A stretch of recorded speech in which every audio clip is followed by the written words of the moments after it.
also anticipate that Chris Flynn will be more of a factor. He is a better ball player than what he produced last week. Offensively, we want to execute better. We moved the ball well and didn't put it in the end zone. I expect a similar game. That I think both defenses are strong and have a tough, hard-hitting game, but I also expect that the offense of Acadia and our offense will break out with some more touchdowns. I think there's too much talent on both those sides. Chris Flynn in the shotgun. And he's a guy who can run. He has really quick feet, and he'll have to run here. He's being chased from behind.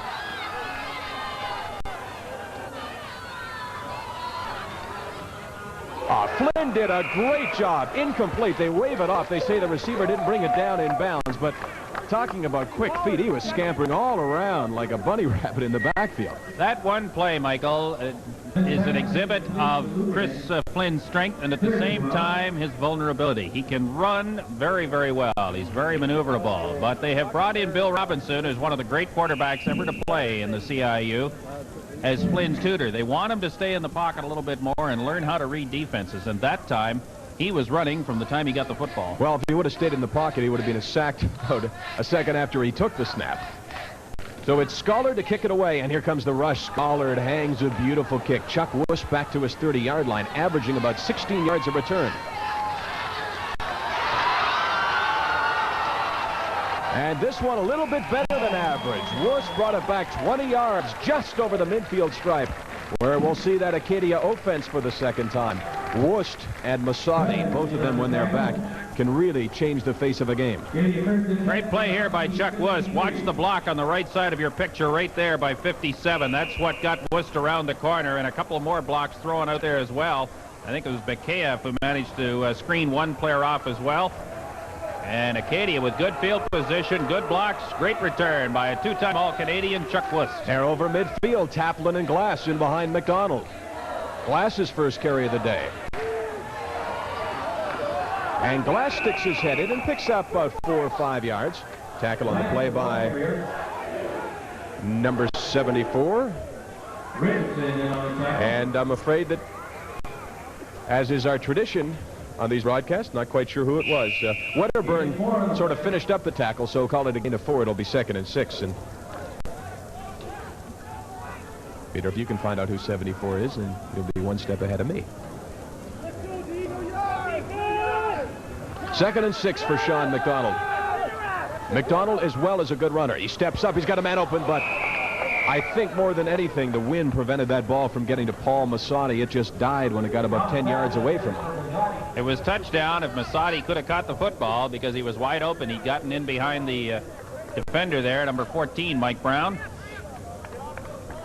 And I think you're right. Tough to throw that pass on the run off your back foot into the breeze. And the breeze continues to pick up. Masadi kicks this one into a breeze, and not very well. And it goes not out of bounds. The ball's bobbled, and it goes off an Acadia player. Let's wait for an indication as to where it's going. It definitely hit an Acadia player last. Hey, we want one guy here. Now you could hear Larry Utek sort of dive in there and say, isn't that no yards? Well, there was no yards called because of the breeze. There was no yards, first off. Did you see a penalty marker down? No, I didn't see it. I think they're ruling St. Mary's has got the football. There is no question at all that the ball went off an Acadia defender. It's a white ball. Well, that may be the latest flag in history. He just threw it now. So the first break of the football game goes to the St. Mary's Huskies. Before the game, we were talking to one of the officials about that very rule. The question of whether or not it would be, whether there would be a penalty, Michael? Well, he explained it this way. He said if the ball is kicked straight up into the air and comes down within a group, they blow the whistle before anyone touches it, the ball is dead there. If a player is within the 5-yard restraining zone but can't get out of the way because the ball's blown back in his direction, it should not be no yards if he does not make the tackle. I heard no whistle until the ball went out of bounds. And it went out of bounds off an Acadia player, and there was no penalty at the time, but it came subsequently, and the debate continues. I suspect that while it went off an Acadia player, the last player to actually have possession of it was a Husky player, and that may have been the deciding factor. I'm not sure the last player to have possession of that ball wasn't Paul Masadi when he kicked it. Now I think the delay was that they Bill never... Bevan made the return. Sorry, Michael, but Bill Bevan was the man who made the return. I don't think they ever marked off the penalty, and that's what the delay is. We're just nicely underway here at Husky Stadium in Halifax. Nice day for football. Cool, but not particularly cold. The breeze is blowing substantially right to left. No score from Husky Stadium. Chris Flynn at quarterback. And Flynn pitches it to Phil Matsat. And Matsat is just belted by Chuck Wust, who may be the hardest hitter in the AUAA. Good block thrown by Mario Vanni, the left guard that time for St. Mary's. Watch this, 56 right here. Gets outside. Matsat does a good job of cutting right in behind him and turned it upfield. Wust made a good play, but they got 8 yards out of it. 2nd and 2. Foul Matsat and Bill Bevan in the backfield for St. Mary's. Ball just over the midfield line. Flynn gives it to Matsat. Matsat 2 hands in the bounce forward.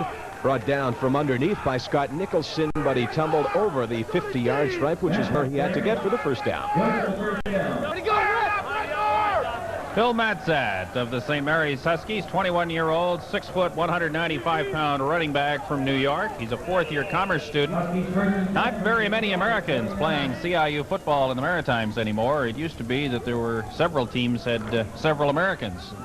Larry Utek says he may do a little more recruiting south of the border than he has in the past. Well, here's his prime recruit from this year, Chris Flynn, the quarterback. He was thrilled the day that he signed up for the school. And Flynn will throw his second pass of the game. He's got a guy open, and he completes the pass over the middle to the big tight end, Brian Smith, inside the 25-yard line. That is what Larry Utek and Bill Robinson want Chris Flynn to do. Set up, look over a defense, find the vulnerable spot, get somebody to it, and deliver the football. Excellent play. It's no easier to throw the ball with the wind than it is into the wind. And this time they get the ball to Brian Smith, and they get a big first down. Excellent offensive play to the 25-yard line of Acadia. And the philosophy has to be for Larry Utek, let's get some points with the wind. They have it. We're about midway through this first quarter. Flynn looks for men, swings out of the backfield. Matsat dropped the ball, and he could have held on to it, would have had some running room.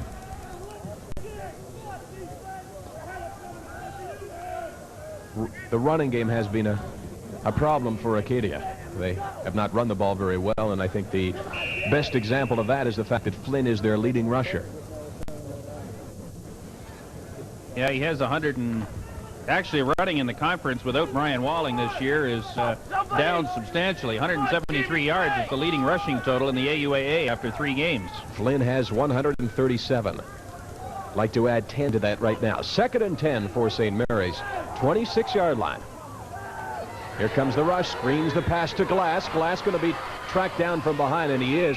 Excellent pursuit by Gaetan Letourneau, who ran the faster running back, you would think, down from behind. 63 has been a prominent member of the Acadia team in the early going of this game. He's a 24-year-old nose tackle from Ile-de-Lion in Quebec, 4th-year phys ed student. And his helmet shows the type of football that he plays, I think. I was going to say he sticks his nose in there, Michael, but I don't know that that's quite the accurate description of it. If you take off his helmet, maybe we'd know. 3rd down and 5, so Jerry Foster tries to give St. Mary's the first points of this game. Ball will be held by Bill Scollard at the 29-yard line, and it will now be held at the 34-yard line because they'll be charged for delay of game. Not what you want to do when kicking a field goal. Especially with the breeze problems, which we have alluded to here in the first quarter. Maybe he was just looking for a little more of a challenge. Well, the challenge now is 33 yards for Jerry Foster. Chuck Wust, the only man back for Acadia.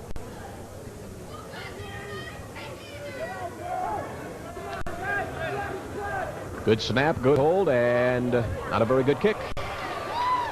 Foster had about 25 yards extra distance, but he pulled it wide to the left, so they come away with just the 1 point. The Acadia Axemen were trailed by 1-0, and they'll have the ball when we return. Let's see if that Acadia Axemen offense can do much. So far, haven't done a lot. I haven't seen a lineup like this in years, but they're here for a different reason. How's it going? Busy. And this is it, the new NGK V-Power spark plug, the first really new spark plug design in decades. The V design means quicker starts, improved engine performance, and increased fuel economy. I recommend V-Power plugs with no hesitation for any North American car, truck, or van. My wife's going to have to wait until I finish my customers' cars. V-Power, more power to you. We are at Husky Stadium, and we're glad that you're joining us. When I say we, the TSN broadcast team, myself, Michael Landsberg, along with Peter Watts, for CIAU football action on a nice Saturday afternoon in Halifax. Acadia trails it 1-0. And they have the ball. McDonald to big Jim Taplin. Taplin scampers along the ground and picks up about 4. If he could have kept his balance, he may have picked up substantially more. Kyriakoulis, the rookie linebacker, made that particular play, or Karazakis rather. Sorry about that, but number 43 got in there and spilled that play. Taplin got through the wall just barely, and if he'd been able to keep his balance, he would have gone a long way. Gus Karazakis, another one of those big recruits for Larry Utek, who has really turned around the St. Mary's team. We'll talk more about him in a moment. 2nd down and 6 now for Sean McDonald in St. Mary's. McDonald throws it out for Bakayev, and he brings it down nicely. Number 14, the defensive back Mike Brown, stepped in front. But McDonald, throwing into the breeze, just had it right on. Well, they've been going at Mike Brown a little bit in this first quarter. That's about the 3rd pass thrown into his area. Here is McDonald, rolls a little bit to the left. Good protection there by the offensive line. Ball well delivered, as you mentioned, and a good play by the receiver, Greg Bakayev. And they get a 1st down, up close to the 50-yard line. Bakayev wide to the left. Paul Massotti, the most dangerous player on the field, wide to the right. But when they double Massotti, they go to Bakayev. This is Pete Glass, and I think what we're seeing, tackled by Scott Dunthorne, what we're seeing, Peter, is the expected. Neither one of these teams runs the ball very well. No, they really don't. This is a conference where some good running backs really tore up the fields for a number of years, Brian Walling being perhaps the most recent and the most explosive. But this year, the rushing totals are down a little bit. Perhaps younger players in the conference, perhaps a little smaller on the offensive line than some of the other conferences.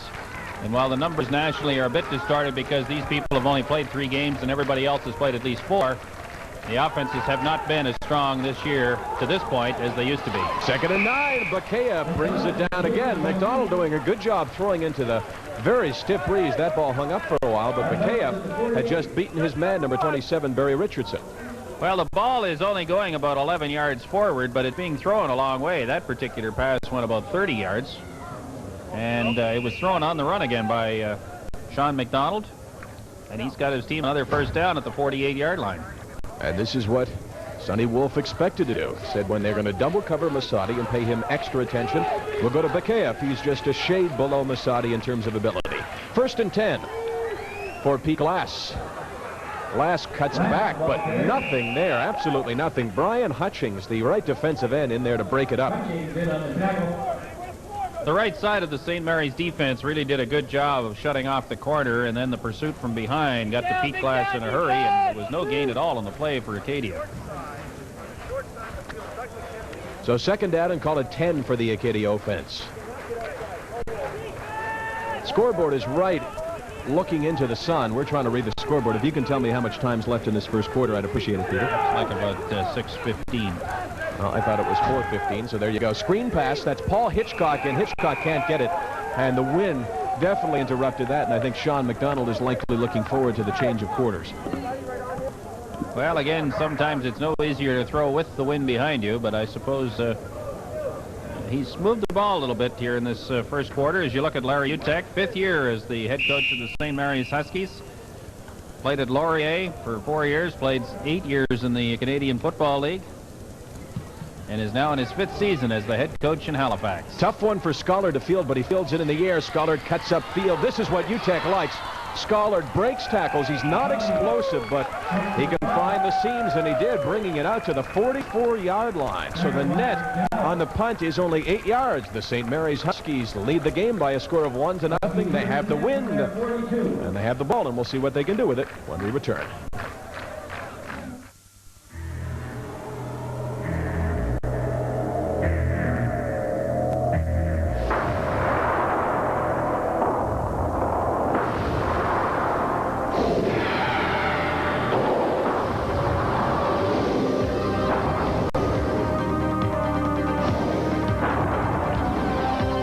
optional 4-liter monster under its hood.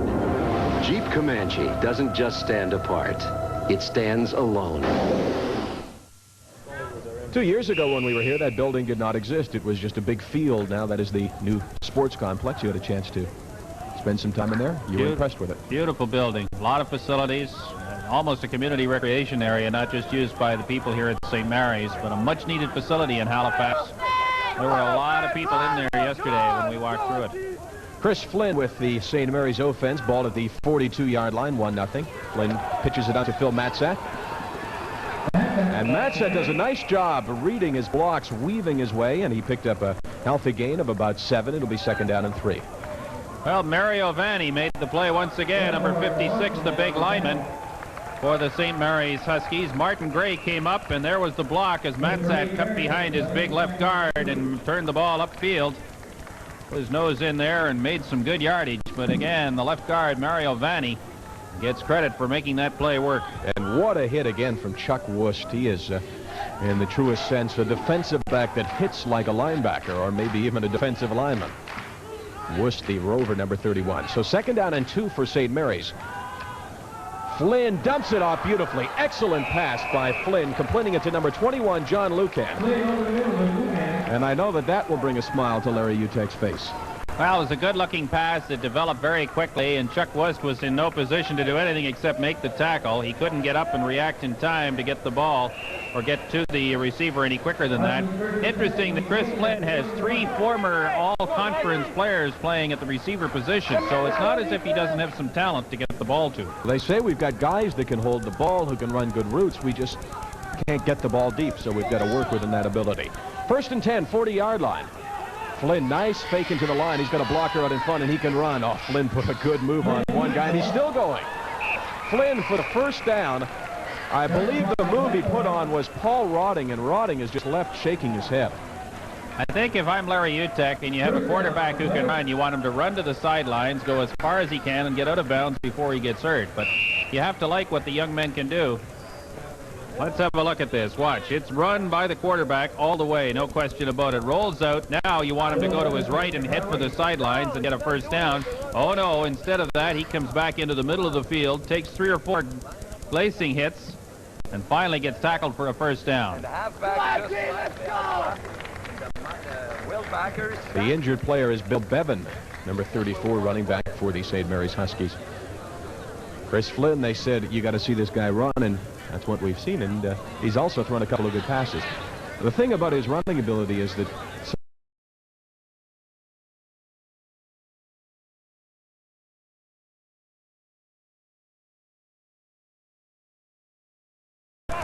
and that's one reason why Billy Robinson, who is a great quarterback in the CIU for a number of years here at St. Mary's, has been brought in specifically to tutor Chris Flynn and see if he can't teach him some of the elements of the college game from the quarterback viewpoint. John Murray now at quarterback, or excuse me, at running back to replace the injured Bill Bevan. Flynn has them 1st and 10 on that nice run down to the 28-yard line. 1-0 for St. Mary's.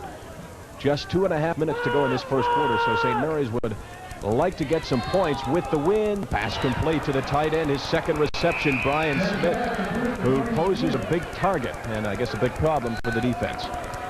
Brian Smith is 6'2", 205 pounds. He's a 3rd-year art student from Halifax. And this ball is well delivered. And there is Brian Smith in the middle of that defensive secondary. Gets 2 hands on the ball, takes a couple of hits and hangs on and gets a 1st down. Good play by the Huskies. Very important drive here for St. Mary's, I think, because they've got the wind, and it's clear that the wind is a factor, so they've got to get some points. Well, and their problem last week against Acadia in Wolfville was that they couldn't score. They moved the ball a lot, didn't have a whole lot to show for it. So now they're trying to get to the end zone and prove that they can score some points. Bill Matzat's got a good gain. He may get to the end zone. He gets to the 1-yard line. Matzat gives St. Mary's its biggest ground gain of the game. He picked up 14 yards down to the 1-yard line. 2.5 minutes to play here at Husky Stadium in the 1st quarter. St. Mary's leading it 1-0 and trying to punch the ball in. Chris Flynn in the backfield. He is in the backfield, and Billy Bevan, the fullback. Flynn, Matzat, Touchdown, St. Mary's.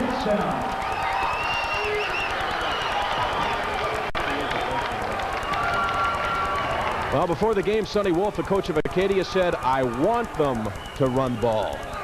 The more they run, the better chance we had to stay away from that passing game. Well, they ran the ball nicely. They took it down to the 1, and then Matt Satt took it in for the score. We talked about the offensive line of the St. Mary's Huskies. Some pretty good size there. A little small in the middle at 235 pounds, but the tackles are both 250. And that time the offensive line got a lot of credit for moving the ball the final 15 yards for a touchdown with a couple of running plays by Phil Matzak. Foster on for the conversion, and he is not successful. Foster misses it, so St. Mary's lead stays at 7-0. But they still have the win. About 2.5 minutes to play in this first quarter. The Acadia Axemen offense very, very ineffective. They'll get the ball back when we return to Husky Stadium. Tuesday's terrific on TSN, and starting it off, 2- and 4-wheeled machines tear it up at the TNT Tractor Pull from Huntsville, Alabama. Next up at 9 Eastern, Pro Wrestling Plus delivers just the main events from the wrestling capitals of the world.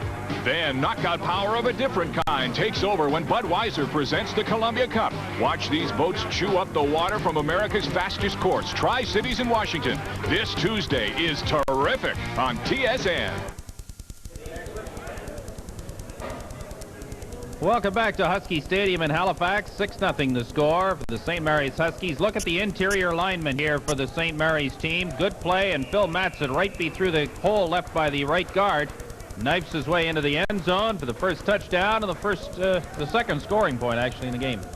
So it is 7-0 for St. Mary's, and Acadia, whom Peter called the favorites in this game, will get the ball back. It's one of those games where we would expect most teams will do the scoring with the wind, and that's reflected in this kick. Scullard puts it deep down to the 5-yard line. This is Paul Masadi. Last time he returned the ball on TSN, he went 95 yards. This time he takes it out about 41 yards. 41 yards on the return for Paul Masadi.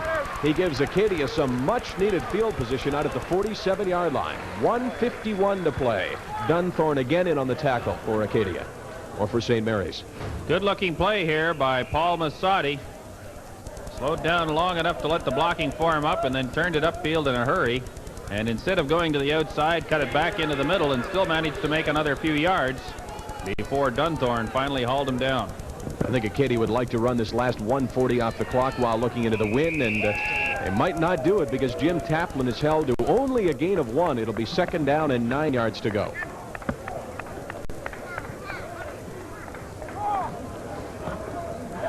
Taplin, a big bruising fullback, but you know, you get the feeling that St. Mary's is just sitting and waiting for the run, knowing that Acadia probably is not going to pass the ball very well into the wind. Well, they've thrown those out patterns to be the toughest to pass to throw in this kind of weather, particularly to this near side of the field where there's also a shadow problem to contend with. The KF runs the out pattern. That's what McDonald wanted, but he was well covered. McDonald, and he's not going to get the first down. Again, good pursuit, that time by number 72, Brian Hutchings, and a late flag comes down. All kinds of pointing. St. Mary's pointing to Acadia, and that's, I believe, where it's going to go. Here's Masadi lined up on the right side of the formation. Watch down the field how many people try and make contact with him. There are 2 or 3 defenders in his area all the time, and that'll be something that we can expect to see very often, I think, in this game. Everybody knows what Masadi can do, including the coaching staff and the players on the defense of the St. Mary's Huskies. They'll be trying to make sure that he doesn't beat them 2 weeks in a row. Well, this is the worst possible thing for Acadia. Not only did they not get a first down, but they weren't able to run out the first quarter. Still 52 seconds to play. They take a roughing penalty. Now they'll have to kick in the wind. By the time it's all added up, after Masadi's punt to Scullard, St. Mary's could have the ball at midfield. And they're going to fake it. They need to get 17 yards. Masadi does it. Masadi has 17 yards to gain, but showing tremendous quickness. He got to the outside, and you got a big smile on your face. Boy, did he ever. I'm looking at a clipping call that wasn't called either. Watch this. Masadi is looking to run the football from the point in time when he catches it. Wide open here. The clip is right there. A little push from behind. It really didn't matter, I don't think, very much, because Masadi Was going to get the first down anyway and got out of bounds, but a big play by number 34. You got to like the call. Last time they kicked the ball, they picked up 8 yards on the exchange. Great Why call. not go for it? Great call. 21 seconds to play in the first quarter. Acadia with a big first down, and they're going to pass off this one. Masadi's wide open, and he drops the ball. And you're still smiling, but for a different reason this time. Well, he did prove that he's human. What can you say? The ball was well delivered. He had 2 steps on the defender. Watch this now. The ball is thrown very well there by Pete Glass. And he'd gotten in behind Wedderburn and couldn't hang on. Sean McDonald shouldn't call that play too often, Peter, because Pete Glass, I think, threw the ball better than he has all throughout the game. Last play, mercifully for Acadia of the first quarter. And it's Taplin up the middle. And Taplin drives ahead for a first down. The best running play is the final play of the first quarter. Acadia with a first down, and they'll now change the ends, and the Acadia Axemen will have the wind, which so far has been very, very important. We'll take a break, then return to Husky Stadium with the score after 1 quarter of play. St. Mary's 7 and Acadia nothing. It's beginning to look a lot like Christmas. Time Life Music presents the greatest collection of Christmas songs ever assembled. Chestnuts roasting on an open fire. Now, for the first time, Time Life Music brings you all these great stars together in one Christmas collection. 50 timeless classics on 3 records, 2 long play cassettes, and now on 2 compact discs. To order, call the number on your screen. Only Time Life brings you Bing Crosby's White Christmas, the most popular recording of all time. The treasury of Christmas, the perfect way to celebrate the joy of this holiday season. 50 songs, 3 records, 2 long play cassettes, just $24.95. And now, for the first time on 2 compact discs, just $29.95. Write or call now. Some people just don't take care of their skin. But you should be a little kinder to yourself. Use a shave cream with more advanced lubricants. Gillette Foamy for sensitive skin. Mondays and Thursdays, the NHL's hardest-hitting lineup provides exciting action on television's best NHL hockey schedule. The Islanders battle the Flyers live from the Spectrum Thursday, October 15th at 7:30 Eastern. 15 minutes of football at Husky Stadium have been completed. St. Mary's with a 7-0 lead. That's the good news for these fans who have turned out to watch their team. The bad news is that Acadia has the wind and the ball, and it is a substantial breeze gusting to about 40 kilometers per hour. So Sean McDonald will throw it for the first time with the wind. And McDonald has Masadi open, and Masadi with those soft hands just looks it in. Does a quick little foot shuffle out of bounds. First down, Acadia. Good protection once again. The key is Sean McDonald. Watch him now as he rolls out to his right side. A half a dozen people out in front, preventing Brian Hutchings and some of those defenders from getting into his face. And there is the ball laid out perfectly. The defender on the scene, but just a step too late. And it's a first down for Acadia. The coverage on the play by Mark Wedderburn, who was a track athlete here. He ran the 100 meters for 2 years. Larry Utek says, kept asking him, begging him, come out to football, play cornerback for us. Well, finally this year he did. And he's the guy that they want on Masadi, but they're not going to shut him down totally very often. Here's Big Jim Taplin driving ahead for a gain of about 4, but a flag comes down in the area of holding. Gus Karazakis on the tackle. Karazakis was a big acquisition for St. Mary's. Nice to get a couple of kids named Flynn and Karazakis who can step in and play right away. Number 43 is an 18-year-old, 6'2", 230-pounder from Hamilton. He was an MVP of the football, basketball, and soccer teams at Scott Park Collegiate in Hamilton. And he's decided to continue his football career at St. Mary's University. He's got a couple of interceptions this year, both against Mount Allison early in the season, and a fumble recovery. And he, too, has been something of an impact player and has gotten a chance to play because Jody Hubert got hurt, the regular middle linebacker, and is dressed as a backup today for the first time this season. I get the feeling that Karazakis may not be playing linebacker by the third year at St. Mary's. If he's 230 pounds at 18 years old, he could be an offensive tackle by the time he leaves. Well, that's assuming they can find somebody else to play middle linebacker as well, of course. They may leave him right there for now and see if he can't become an impact player right at that position. Gary Richardson, the injured player for St. Mary's, total yardage from that first quarter of play, I guess reflects the wind. 96 yards for St. Mary's, 7 points. 66 yards for Acadia, no points, but yards passing 52 to 21. Just not the kind of day you're going to be able to throw much into the wind. Western and Windsor playing today at J.W. Little Stadium in London, the University of British Columbia. The Bishop's Gators, who won on Thursday night in Ottawa, although they got a scare before pulling out a 20-19 triumph over Jim Daly and the Ottawa Gee-Gees. And Acadia, ranked number 5 in the country, coming into this weekend's play. Alberta, Queens, St. Mary's, Laurier, and McGill. And, of course, next Saturday in Ottawa, it's Panda, one of the great rivalries between Carleton and Ottawa U. Looking forward to that. There were 20,000 there last year for that game, Michael. One of the best we've ever had on CIU telecasts. I hope the place is full next week. That was terrific football. I'll give you a chance to think about this. You've seen a lot of games so far this year, either live or on television. Nice run up the middle. Driving ahead after the holding penalty for a gain of 17 yards is Pete Glass. It'll be 2nd down and 3. Who's the best that you've seen? The best team? The best team that you've seen. Oh, I think probably UBC. If only UBC and Western are the 2 teams to beat in this country this year. And I think UBC. Yes, we might. We get to the Western Bowl and everything develops as it is rolling along right now. We might see them.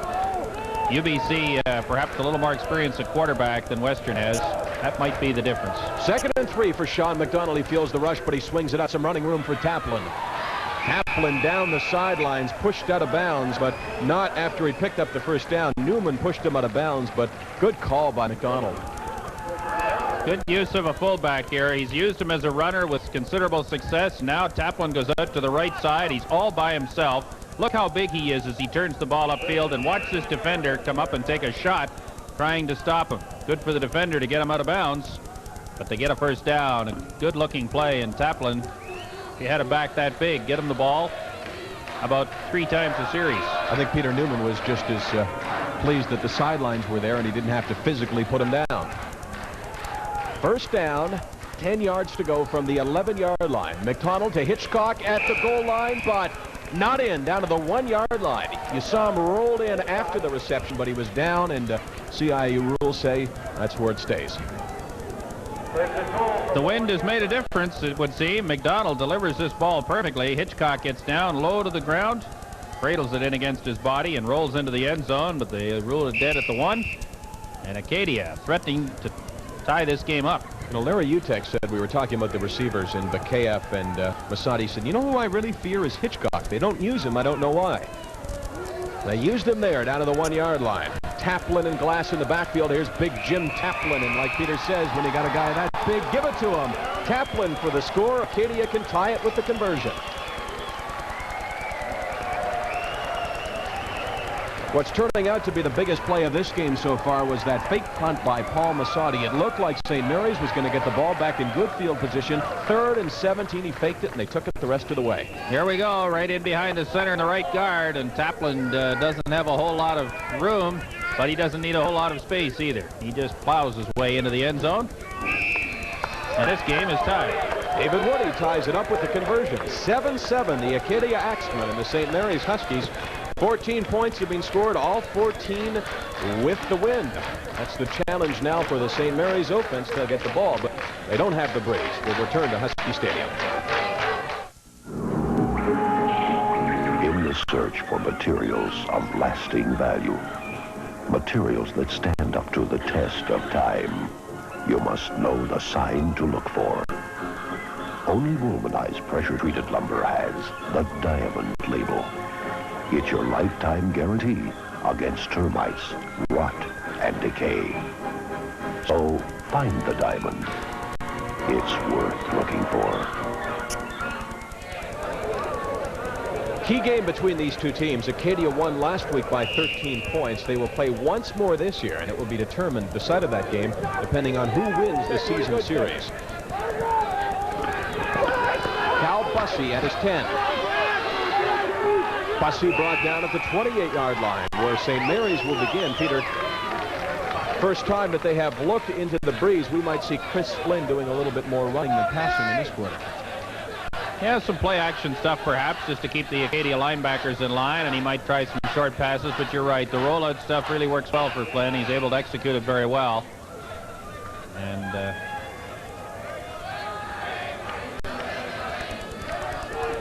29-yard line for the St. Mary's Huskies, having their best season in the 5 that Larry Utek has coached, certainly, and maybe their best in about 15 years. Flynn's going to go to the air. He throws it deep. He throws it a long way. Unfortunately, his receiver was a short way. He threw to the most inexperienced of his receivers that time. Doug McKenzie, number 7, has played about 3 different positions in his 3 years here at St. Mary's. He's from North Sydney, up in Cape Breton. So it's second down and 10 yards to go now for St. Mary's. You see Matt Sapp hustling out of your picture. Replaced by number 77, Chris Bryson, who is there more as a receiver than a running back. Bryson moves out of the backfield. Flynn going to throw again into the wind. He throws it for Bryson. Bryson is there and does not come down inbounds. He made the catch. Actually, it was Brian Smith. But that was a good passing. Threw it a long way, Michael, about 35 yards. Good call by the official, too, because Smith had stepped out of bounds by the time he got possession. Here it is here. Watch this now. He hasn't got the ball. Well, he just barely got the ball, and then he's out of bounds. But good call by the official, who was right there to make the play. Caught a perfect pass. Good pass, yep. Against the wind, 35 yards in the air like that. He catches it cleanly. It's a reception, but as you say, he bobbled it, and it was a good call. So 3rd and 10 for St. Mary's, and they'll kick it away. Scaldard is the punter. Woost is the only guy back. Scaldard doesn't get too bad a kick. Let's see what kind of bounce he gets. Woost looks at 4 defenders and beats all 4 of them. 4 guys came down. Each guy seemed to have a great shot at him, and he just blew right through him. You know, it's not usual to nominate a defensive player as the outstanding player in the conference or in the country, but watch this. This man is a great, great athlete here at the in the Maritime. Chuck Woost really beat those first 4 attackers very, very quickly after he caught the football. Picked up some valuable yardage and got his team to the 46-yard line of St. Mary's where they have a first down. Look at the eyes of a hard-hitting defender. He hits as hard as anybody that we have seen play in Canadian college football. McDonald to here all kinds of time. Now he throws the ball. This one's going to sail out of bounds. He was intending it for Masadi, but knowing you, I think you like that. A quarterback who throws the ball away when he doesn't find his receiver. Well, he put it where it wasn't going to be intercepted, and that's the bottom line. Regroup, try again. 2nd and 10. I think you or I had the best shot at that ball. Timeout on the field, so McDonald will trot over and talk to his coach, Sonny Wolf, who seems to have a good team every year. Actually, he's not chatting with his coach. He's chatting with the other quarterback, Steve Langlois. But it seems Acadia, the faces change, the names change, but the success does not. Well, they work hard at it, and they go and they get people who they know they can bring into the school and graduate 4 years later. And they know that the people that they are bringing into the program have a chance to be around for 3 or 4 or 5 years. And that's really the key in college recruiting, is to bring people in who can be part of a program for, 4 years as opposed to coming in for a year or so. And we'll see what that program can do when we return to Husky Stadium. 10:15 to play in the second quarter, 7-7 football game. Wednesdays, there's plenty of action on TSN. At 8 Eastern, catch TSN's Pin Games, where every frame counts, where every strike takes top bowlers closer to a championship final. Then, this is where champions are born. Hard-hitting action from North America's most promising young fighters, Top-Rank Boxing at 9. And that leads into Sports Desk, Canada's only national sports newscast. Get up to the minute news, scores, and highlights in half an hour. See why there's a full night of action this Wednesday on TSN. Second down, 10 yards to go for the Acadia offense. Sean McDonald has not had a great deal of success, but he's just now started throwing with the wind, and they have the wind. Last time they had it, they drove the ball from about midfield all the way down for the score. A 1-yard touchdown run by Jim Taplin. Well, the officials were over at the St. Mary's bench conferring with Larry Utek briefly. And I think now, finally, we're ready to resume play. Meanwhile, Mike Brown of St. Mary's has been helped out to the sidelines. A little bit of a back problem. I think he fell on the turf here and took a bit of a nasty spill. McDonald, who can run, steps up and throws the ball off the helmet of his receiver, number 71, Ron Hill, who wanted to block somebody. He thought that McDonald was going to run, and I think everybody else did as well. Exactly right. McDonald was trying to use him as a receiver. And it hit him in the helmet instead of the face. So Acadia will have to punt it away, and that's good news for St. Mary's. Acadia was starting to grab control of this game, and the bad news, I think, is the field position that St. Mary's will come away with. Massotti has a good breeze to kick with, and he gets a pretty good kick. Schollard at his 10.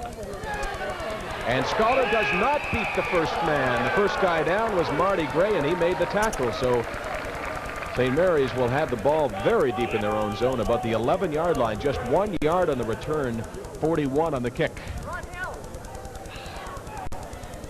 Well, if I'm Larry Utek right now, I know you're trying to teach your young quarterback how to sit back and read defenses, but I think I would roll him out to one side of the field and let him buy some field position, because he can run with the football, and if they can get 2 or 3 people ahead of him to lead the way and block, he might do some damage here. Watts says quarterback keeper.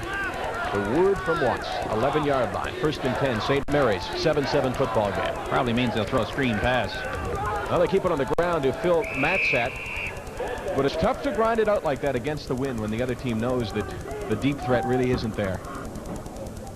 And yet, the last play, or the last series, before they kicked the ball away, Michael, he threw that ball about 35 or 40 yards downfield.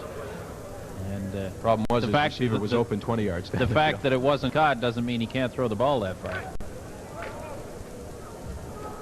2nd down and about 6 yards for St. Mary's. You still like the quarterback keeper?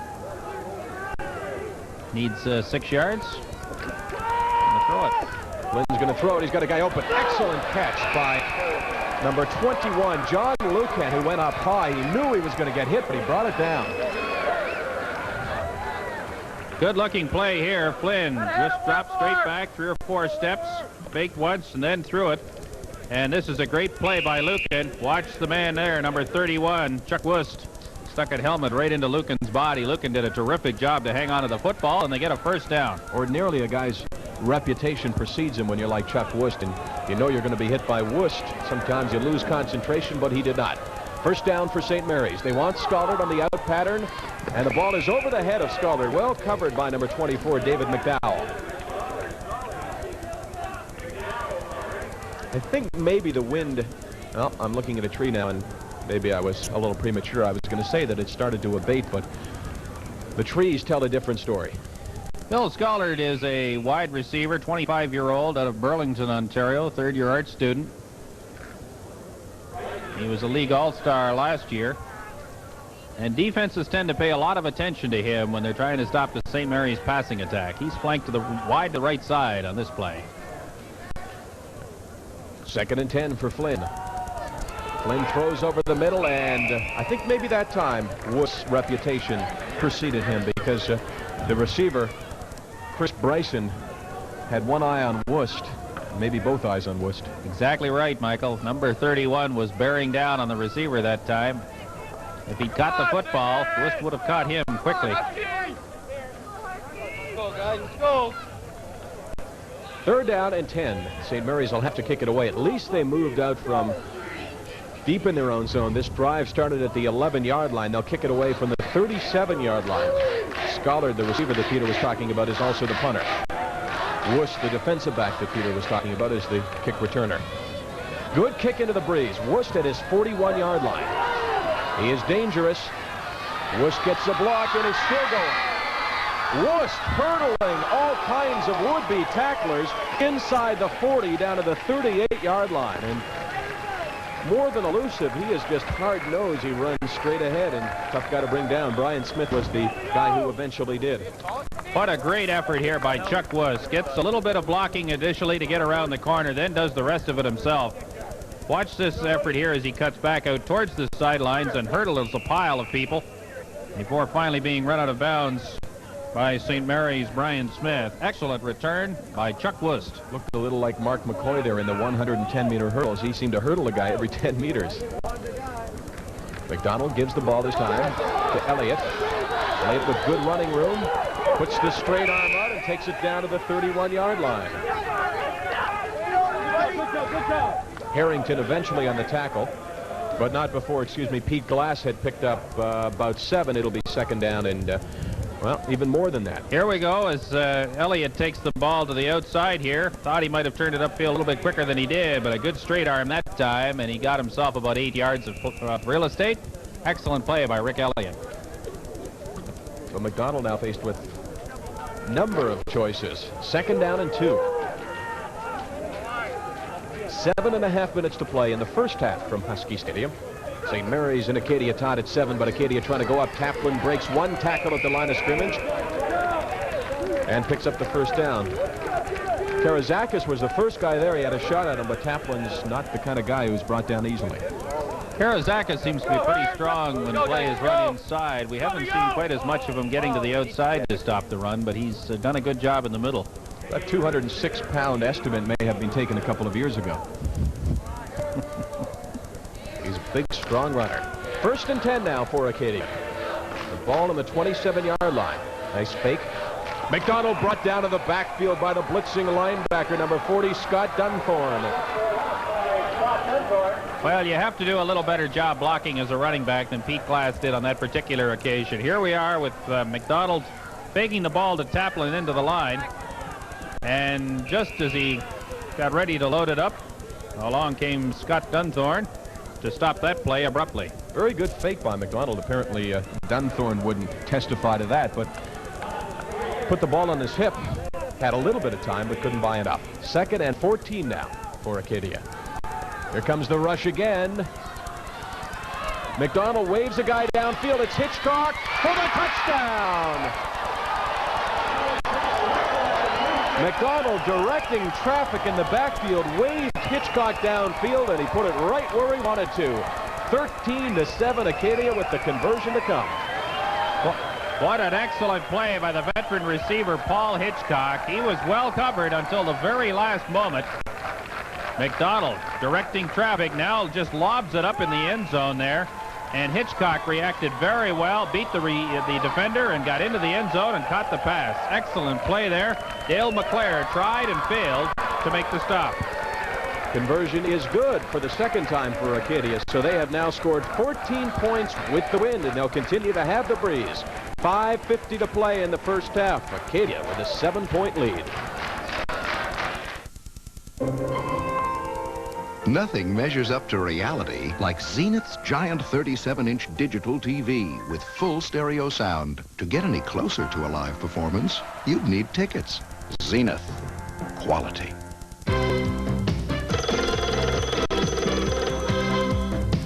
Whether you live in a great sports town like Toronto or a lousy one like Montreal, you've got to watch It's Your Call, Mondays on TSN. Sean McDonald has started to throw the ball well, and as a result, Acadia has taken a 14-7 lead. We're coming to you from Husky Stadium in Halifax, and that is David Woody, who converted a touchdown to kick it away. And his kick is short. Bounces around. This is a live ball, and forced to grab it and step out of bounds is Gus Karazakis, and things continue to go downhill for St. Mary's.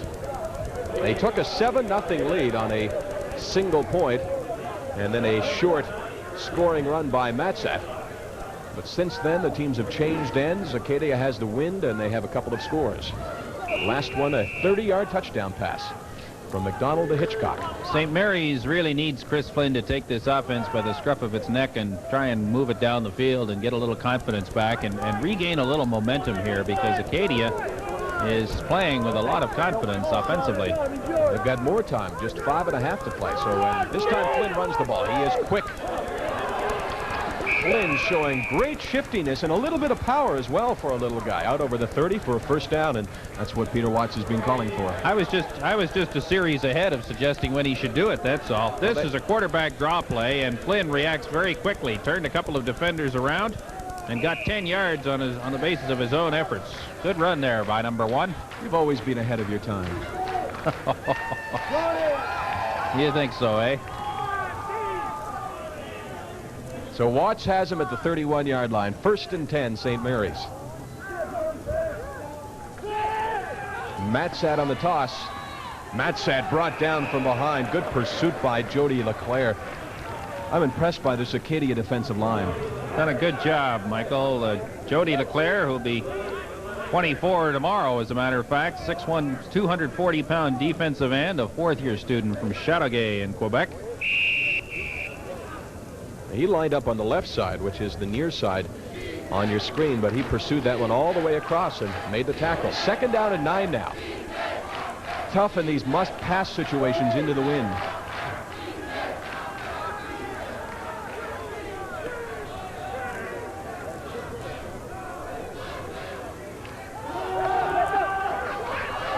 Lynn is going to, or is he going to run? Buys himself some time. He has a receiver, but just off the fingertips of number 21, John Lucan, and he does have those quick feet, doesn't he? Boy, that was a quality job by Chris Flynn there. I don't think an incomplete pass really reflects how well he played that. He rolled out to his right side, looked around, got some pressure, started back to the left, stood right there while a defender made a rush at him, and threw an off-balance throw and nearly made a completed pass. Watch this. There's pressure coming from his left side right now. There's the man, and he stands there till the last minute and then finally finds Lucan, and they're just a little bit unlucky that this play doesn't go for a 1st down. So Acadia, with 2 straight touchdowns, will get the ball back. Wust, very short kick. Chuck Wust has got some room, but he doesn't pick up the ball. There's the break that St. Mary's needed. No penalty markers down. No yards on this one. Wust just got cut off on a miserable bounce, or a number of bounces. Louis Olsasher picked it up. Here's Chuck Wust after the loose ball. It's bouncing around a little bit. It's a little cool out there. And this ball just slips off his fingers, and now he's in trouble. A host of Huskies converge on the scene right away. And the ball is recovered by Louis Olsasher, a big offensive lineman, and the Huskies get a big break with the football at the 53-yard line. Ever played craps and you throw the dice and you know how they bounce around and tumble around? I never do any gambling. You ever seen dice thrown? Yes. That's the way that kick looked, just bouncing miserably. Matsat ahead, and he's got a gain of 6. It'll be 2nd and 2. And let's see if this injects some life, but that ball was just bouncing around. There was no rhyme or reason to where it was going.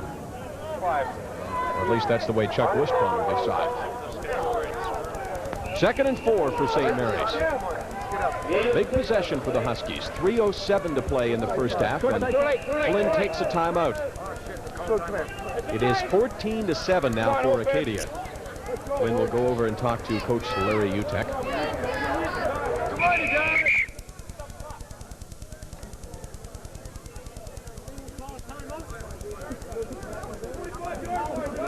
Well, there is Chris Flynn. Looking at him, he played a little high school football in Hull. Larry Utek first saw him 3 years ago at the Ottawa High School All-Star game.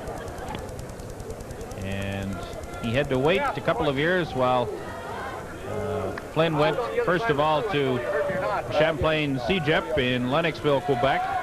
Then he had to fight off coaches from Bishops, Boise State, Carleton, all of whom were interested in recruiting this young man into their program. Flynn actually went down to Boise State for a brief look-see to see if he'd like to go to school down there. Ultimately decided that he would like to be here in Halifax.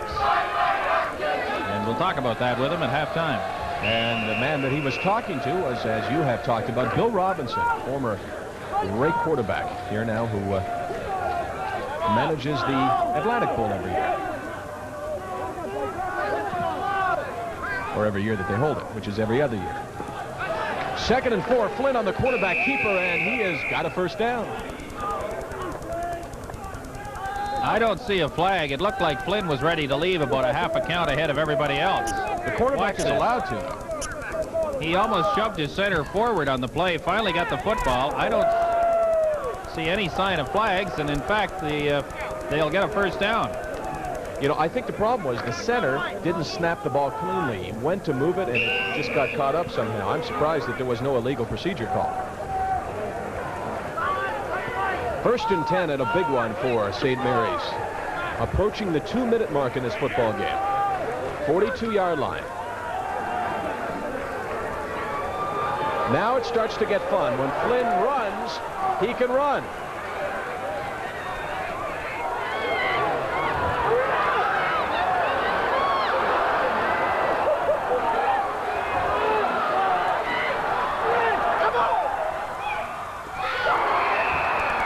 There is justice because that pass was completed.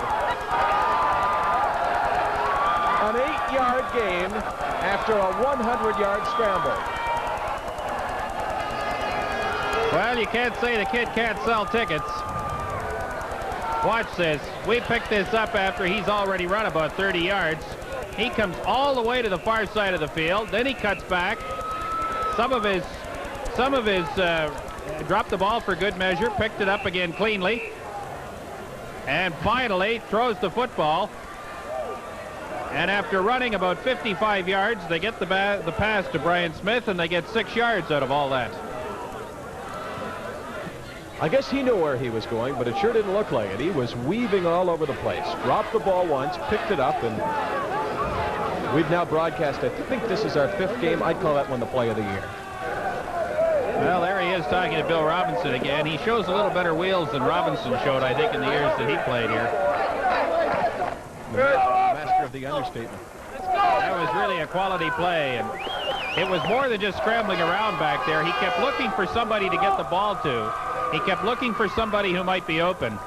And you have to admire the poise that he showed in trying to make that play gain at least some yardage. 5 of 11 with 46 yards, I think we saw there, or 67 yards rather. Come on, guys. You know what's impressive? There are a lot of young quarterbacks who will run, but very few run looking to pass. And after all that running, he still wanted to throw the ball, which is why they call him a quarterback. Although it looks like he could play any number of positions on the field. 2nd down and 4 for Flynn. Throws the ball over the middle, and he completes it to Lucan, who then drops the ball, and they're calling this one incomplete. But Flynn put it right where he wanted to, and now it's a tough decision time. 37-yard line is the line of scrimmage. 3rd down and 4, and I think they're going to go for it. Into the stiff breeze, there's not really a lot of point in punting it away. Looks like about 2.5 minutes left on the clock till the end of the first half.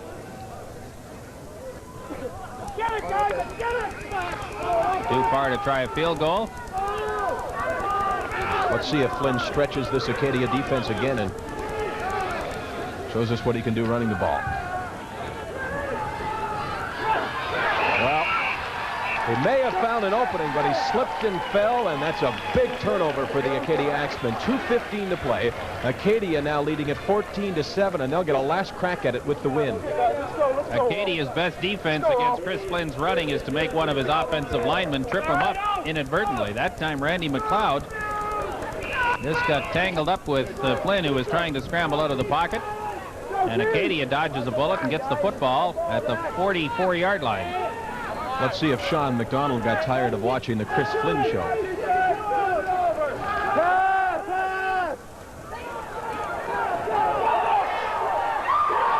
McDonald dropped the ball. There's a penalty marker down. I believe it's holding. No indication yet. It is 1st down, St. Mary's. Carl Cook picked it up, and Carl Cook gets a rare opportunity for a spike.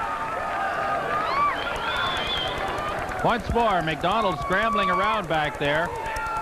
Feels a little bit of pressure, cuts to the outside, carrying the ball very loosely, promptly dropped it on the ground, and there's Carl Cook.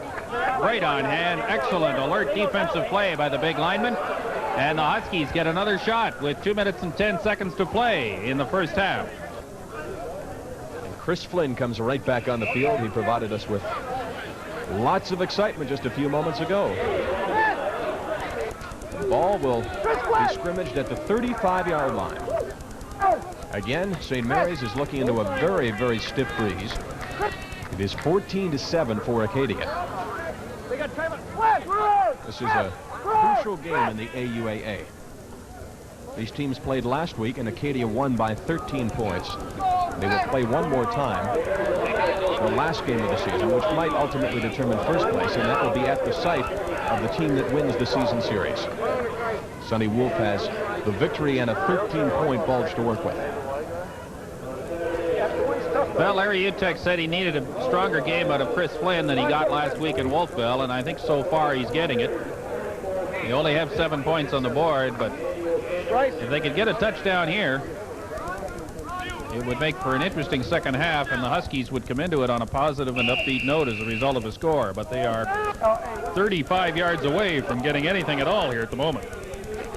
First and 10. St. Mary's with Bevan and Matsat in the backfield, in behind Chris Flynn. It is Matsat. Matsat with a good hole. Matsat still going down to the 21-yard line. First down for St. Mary's.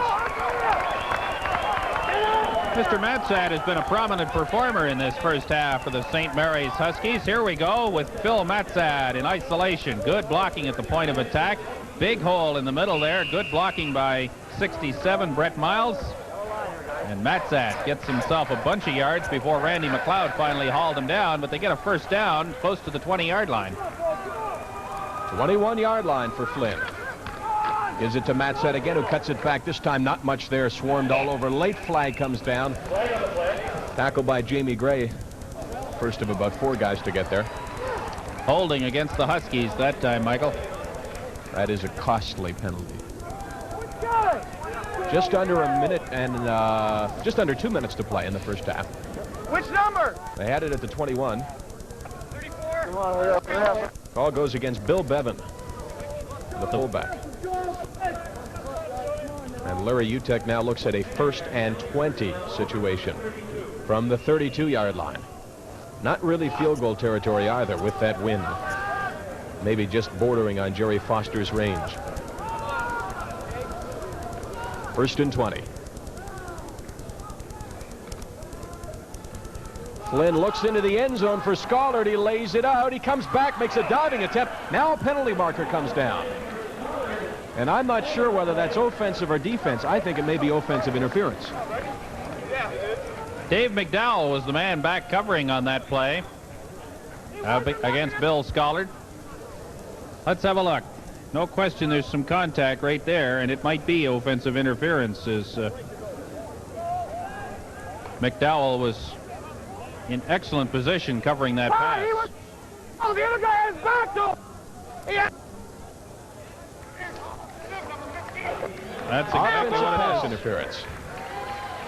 And the voice you hear screaming in the background is the voice of that gentleman. Larry Utek, not very happy with the call. An old cornerback there.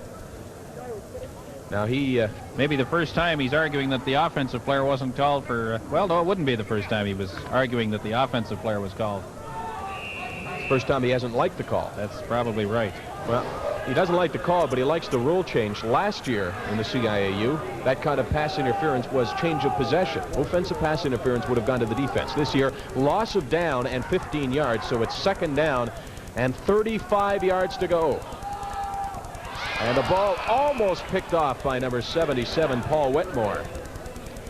That may be the poorest pass that Flynn has thrown in the first half, and Wetmore almost made it a very costly turnover that time. Well, fortunately for St. Mary's, this drive is going to end because it, at one point, saw them down at the 22-yard line. The line of scrimmage is now the 47, so they're kind of moving in the wrong direction.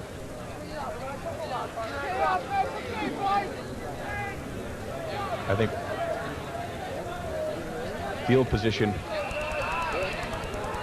might certainly be difficult here for St. Mary's. 1:35 to play. Scollard punting into the breeze with Wust back at about his 15-yard line.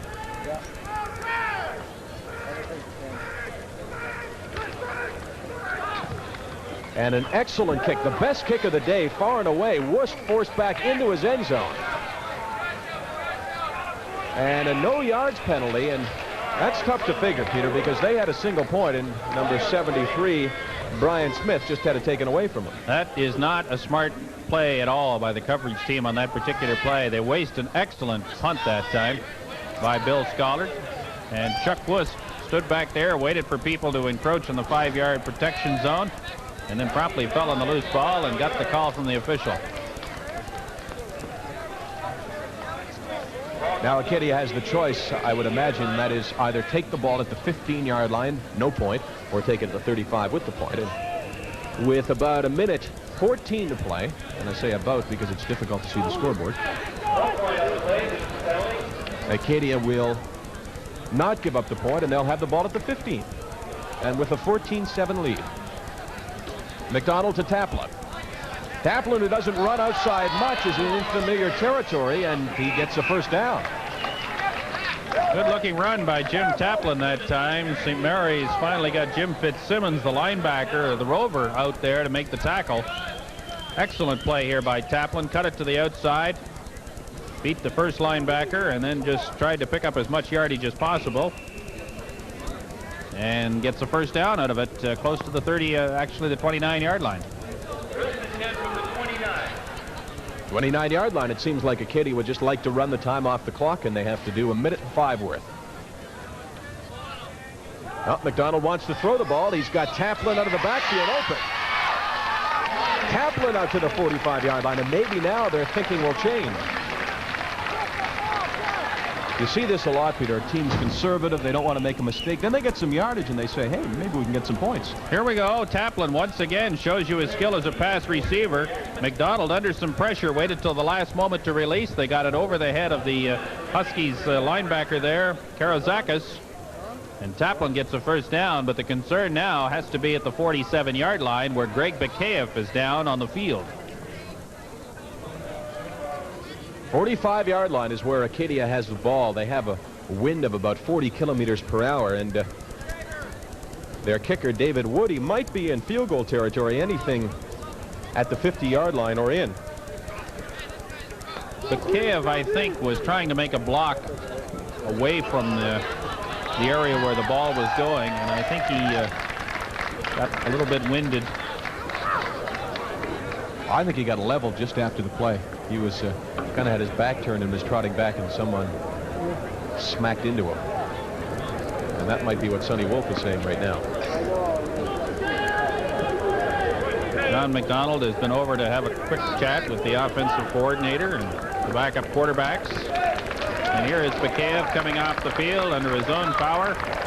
Another Nova Scotia boy. It's tough for the schools in the Maritimes to get as many good players as they need from the Maritime schools. There are only 16 high school programs in New Brunswick and Nova Scotia. And Bakayev is one of the very best to come out of the Nova Scotia program in the last few years and earn a starting job in college football. 45-yard line for Acadia. 55 seconds to play for McDonald. He swings it out for Hitchcock, who makes a diving catch. I hesitated to say it until the official gave the signal, but an excellent catch by Hitchcock. He caught a touchdown that put Acadia up 14-7. And he has them out 8 yards. It'll be 2nd down and 2 for Acadia. With time running, 35 seconds. Not a good time for Sean McDonald to take a huddle. But he does. 2nd down and 2. Under 30 seconds now. McDonald looks deep. He's got Massotti down there. Massotti with a diving attempt, but he was matched stride for stride by the safety, 2-time AUAA All-Star Jim Fitzsimmons. So the clock finally stops. It'll be 3rd down and 2, and a difficult call for Coach Sonny Wolf. Ball about midfield, but there's enough time that if he turned the ball over on downs that St. Mary's would be able to do some damage. So it looks like he's going to kick it away. And that's the breeze on the minute flag, which is actually the 28-second flag right now. And Massotti could get this one fairly deep. Schollard's waiting only about 30 yards downfield. Here comes the attempt at the block. He gets it away. Schollard judged it just about right at the 25. Schollard out to the 30-yard line, where St. Mary's will have 13 seconds to either try to do something or run the time off the clock. Peter Watts has made his way down to the sidelines, and he'll be talking to Chris Flynn, who is, like all good broadcasters should be, an ad-libber back there. We saw him on one play run at least 100 yards, eventually throwing a 6-yard pass. But Flynn is an exciting player, and he's one of the biggest reasons why the St. Mary's program has been turned around. 13 seconds, man. Watch the clock. 13 seconds to play. Let everything in front of you. In the first half.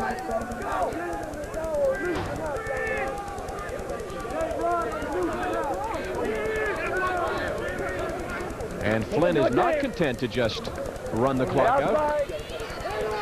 He was looking deep for Scollard, who was not open. Eventually, Flynn is brought down, but that won't upset Larry Utek too much because no turnover. And one thing that Utek likes about Flynn is his maturity, well beyond his years. He's a freshman quarterback, but still he knows when to eat the ball, and that's what he did there. 4 seconds to play in the first half. And Flynn, a little bit surprising, he calls all of his own plays. They don't send him in for the bench. They don't signal him in. They believe that he has a good head for the game and that he can call it. He'll probably call his own number here, just go down on one knee. 4 seconds to play, now 3, and they should do it for the first half, which was the tale of two halves. It began in the first quarter with the St. Mary's Huskies taking a 7-0 lead on a Phil Matsat touchdown. Then a short run and a long pass to Hitchcock made it 14-7 for Acadia. We'll return in a moment, but first of all, we'll take this time out. Now let's go back to our TSN Control Center and Mark Jones. Hello, welcome back to TSN Control in Toronto. I'm Mark Jones. Good football game so far. Coming up at the half, the baseball story, Game 3 of the American League Championship Series, the Detroit Tigers and the Minnesota Twins. The St. Louis Cardinals finally got on track last night in San Francisco, and the Toronto Argonauts made it 3 in a row with a win over Ottawa. For the Rough Riders, it was their 11th loss in a row. Rumors have it that Russ Jackson will come out of retirement. He'll drop by for a visit a little later. Yes, Russ Jackson. We'll be back after this.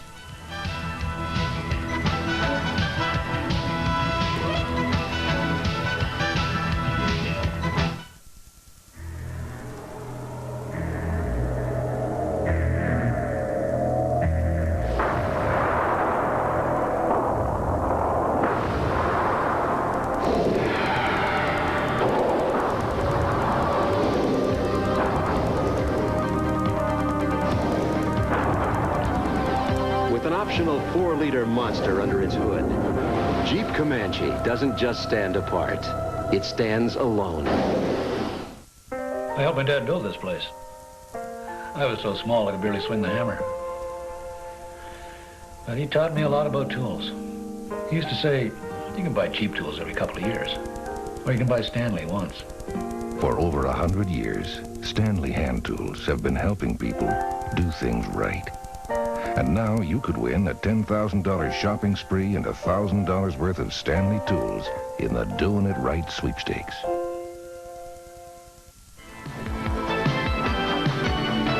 October explodes with the CFL action on TSN. A top lineup that includes the Rough Riders, the Argonauts, the BC Lions, and the defending champion Hamilton Tiger Cats.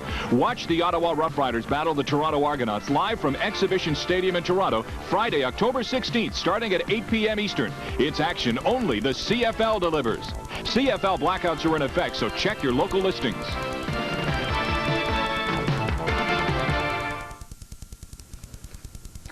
So far, the Minnesota Twins have outplayed the Detroit Tigers in every aspect of the game.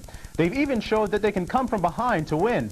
This afternoon, the series moves back to Detroit, a must-win game for the Tigers, and they're calling on their must-win pitcher at Tiger Stadium. Walt Terrell is 13-2 at Tiger Stadium this season. Sparky Anderson and the Detroit Tigers in a bit of a hole. They need a big win today, and they start off with some great defense. Matt Noakes with the throw, Trammell with the tag, Gladden is out, gunned down in the second inning. Twins pitcher Les Straker celebrates his 28th birthday today, and a bit of icing here. Noakes goes down swinging. Right now it is 3-0 for Detroit in the third inning. You find it in so many sports, matchups between speed and strength. The St. Louis Cardinals have the speed, the San Francisco Giants have the strength. So far, the Giants have had the better of the battle. They've held the St. Louis track team in check, but last night the Cardinals' Punch and Judy hitters came alive. When would Whitey Herzog's Cardinals end a scoring famine? Not early in this game. Tommy Herr flied out to Chili Davis in center. He fires to first, and look what happens. You don't see it happen too often. Ozzie Smith gets doubled up. Third inning now, the Hackman. Jeffrey Leonard led off with a homer and tied an NLCS record for a home run in each of the first 3 games. Giants led 4-0, but in the 6th, the turnaround. Jim Lindemann with a 2-run home run ended 16 scoreless innings for St. Louis, and an inning later, the comeback was completed. The Cardinals scored 4 runs in the 7th with 5 singles and a sac fly. The final score, St. Louis 6, San Francisco 5. You know, it's a tough loss, but this club has a way of coming back. You know, we're not going to quit. We're not going to, you know, say it's over. Heck, we've won a lot of crucial ball games, and we had a 4-0 lead, and we had a chance of breaking wide open the 5th inning with the bases loaded and 1 out, but we just didn't do it. Give St. Louis credit. They came back and beat us. That's right. You got to give St. Louis credit. The Punch and Judy guys chipped away, came back and won it 6-5. Tonight in Game 3 for the Cardinals, they lead the series 2-1. It'll be Danny Cox, 11-9, against Mike Lacoste. Game time is 8 o'clock Eastern. The 1987 season has been a roller coaster ride for Toronto quarterback Danny Barrett. He started the year their #1 quarterback, and after 3 games, he was a fixture on the bench. 2 weeks ago, he came off the reserve list and got his starting job back. Going into last night's game in Ottawa, it's no coincidence that the Argos had won 2 in a row under Barrett. Riders head coach Fred Glick has comfort in the thought that one of his wins has come against the Argos. But that guy, Danny Barrett, is playing great football, and last night was no exception. Second quarter, Darryl Smith goes over the 1,000-yard mark with this reception, and this scamper down the sideline into the end zone. It's 10-3 for Toronto. And that isn't all. They add a Lance Chomick field goal and a short TD by Paul Pearson. His first of the year, it's a blowout, 20-3. But the Riders get on board late in the first half. Todd Dillon replacing Brad Taylor, and some great concentration by Gerald Alfin takes it right out of the hands of the Argo defender. It's 20-10 at the half. And of course, the attendance in Ottawa has been in the news, but on this night, a pretty good crowd. The ticket giveaway seems to have helped, but it didn't help the Rough Riders on defense. Tony Johns with a 2-yard plunge. Ottawa loses its 11th straight game. The final score, Toronto 30, Ottawa 22. Quickly, name the last prominent Canadian quarterback to play in the CFL. Russ Jackson, right? He'll be back for a talk when we come back.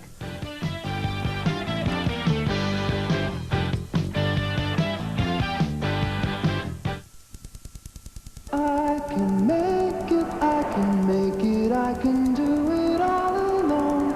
I know you're not there, Dad, through no fault of my own. I can make it, I can do it if you lead me through today. A brother's hand is all I need to help me on my way. Oh, brother, I can make it if you help me find my way. Thursday is outstanding on TSN. First up at 7, Brad Diamond's World of Horse Racing takes you for a close-up look at the people, places, and names inside the winner's circle. Then live at 7:30, the first of over 40 NHL hockey games sees the New York Islanders taking on the tough Philadelphia Flyers at center ice in the Spectrum. At 11 and 2, catch highlights of your favorite team on Canada's most comprehensive sports newscast, the TSN Sports Desk. Thursday, outstanding on TSN, the Sports Network. With us now in our TSN studios, Russ Jackson, played 12 years with the Ottawa Rough Riders, won 3 Grey Cups, formerly of the McMaster Marauders. Russ, you're very involved with the CIAU scene right now. Tell us a bit about that. Well, last year, Mark, Jeep Eagle came to me and asked me if I would be their spokesperson, as they were going to get into some corporate sponsorship with the CIAU football. And I jumped at the chance. My son had played at McMaster for 4 years just prior to this time, and I got involved in the CIAU by going over and watching Mac play a lot of times during that 4 years. And this year I've had the opportunity to travel from coast to coast, from Halifax to Vancouver, through Jeep Eagle, and attend press conferences that sort of introduced the CIAU this year.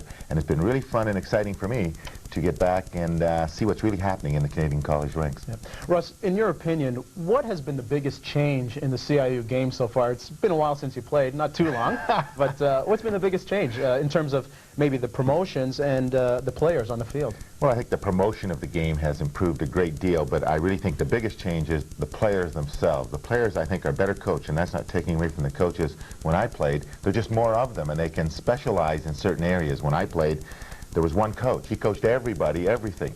And now you'll have 5 or 6 coaches with the colleges. I think that has to be one of the biggest changes. Yep. Now, you were one of the last great Canadian quarterbacks to play in the game. Where are they all?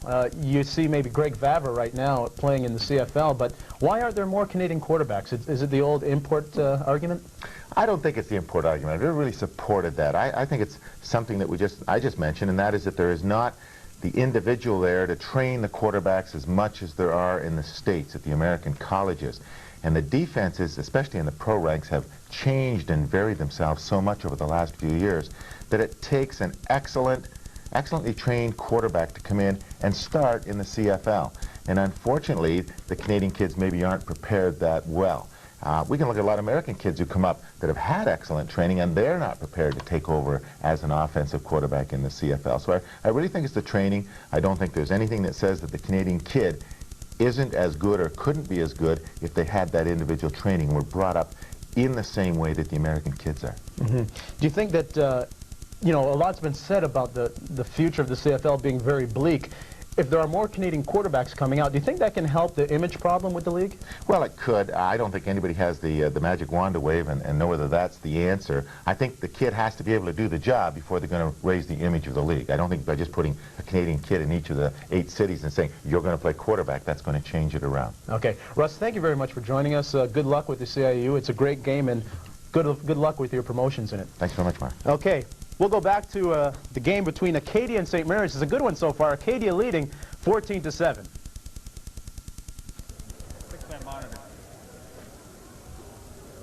Halftime at Husky Stadium in Halifax with the Acadia Axemen holding a 14-7 lead. Welcome back. I'm Michael Landsberg along with Peter Watts. We're down at field level now, and you can feel the breeze blowing from that direction all the way across, and I think the wind more than anything else dictated that first half. Well, it really did, Michael. Neither team able to throw the ball really effectively, in at least consistently, but that means that maybe we'll see the running game come to the fore a little bit more. And certainly Phil Matzat, the young fullback for the St. Mary's Huskies, was an effective performer in the first half for Larry Utek's team. Let's have a look at him here in action in the first quarter. This is a 14-yard run that sets up the first touchdown of the game. Matzat 10 carries for 55 yards in the first half.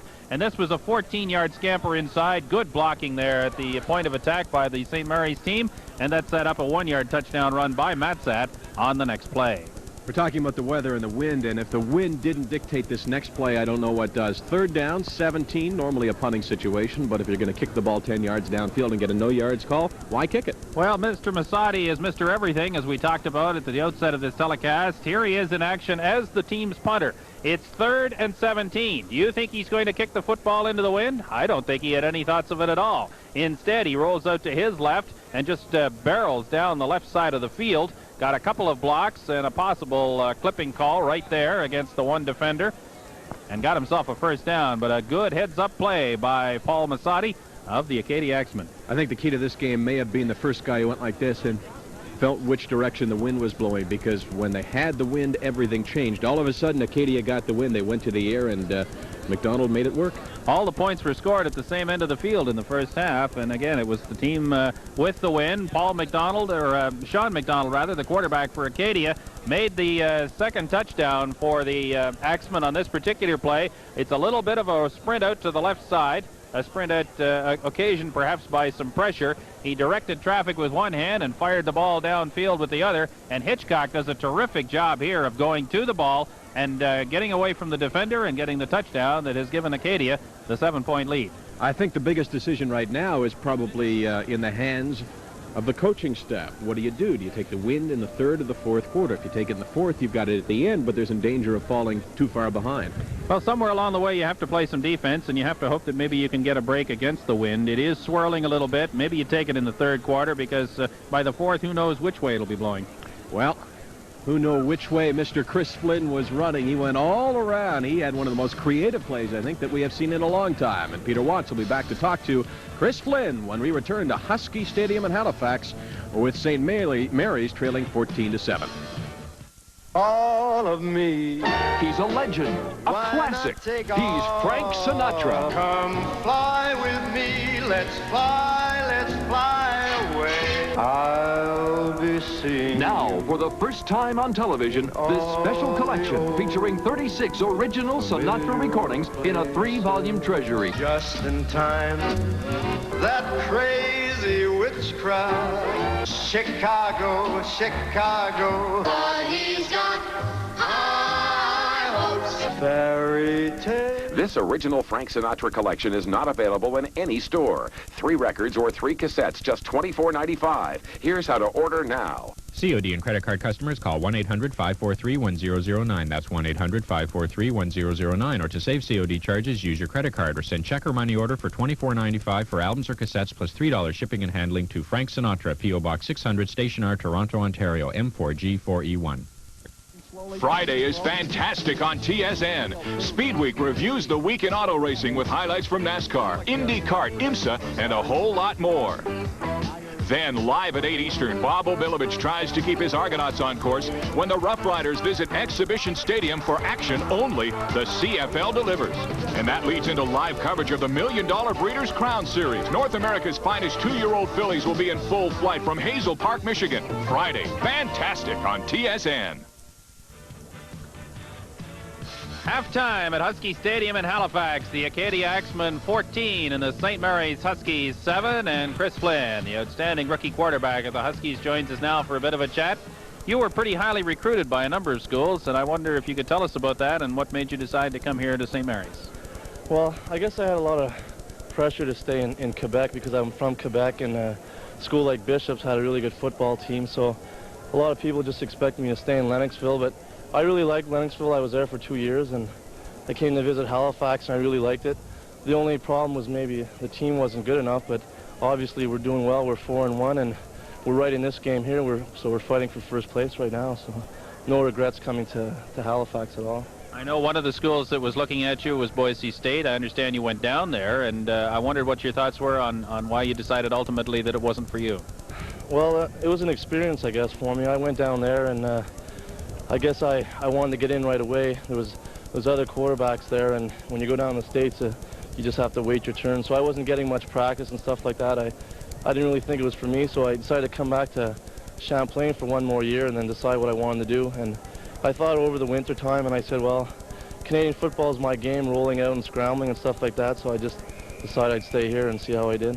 Well, we saw an example of it there in the second quarter. You ran about 100 yards, and the official book will read 6, but that was quite a play. Tell us about it.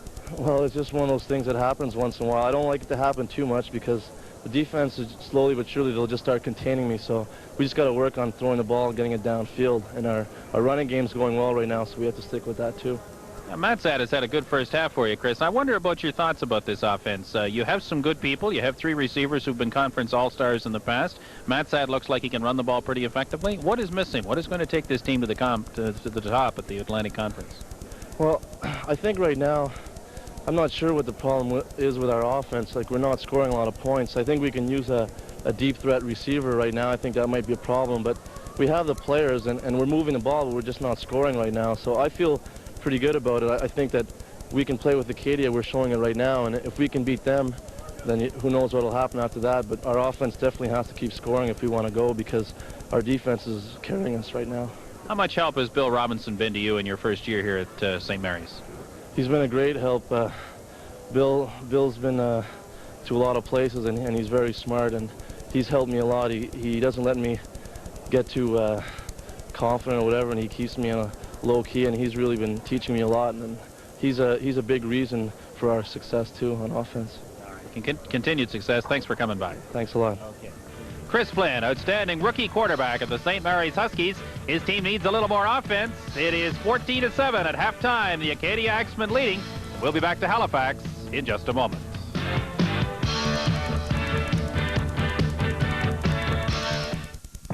Last Saturday night at the house down the street, the kids came looking for a rock and roll beat.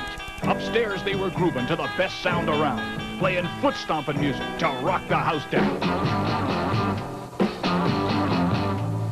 Girl, you really got me going. The sound they were digging was the best value yet. 50 great hits in a 5-record set. Rocking down the house didn't cost much cash, and it turned this party into an all-time smash. Come on over, baby. Whole lot of shaking going on.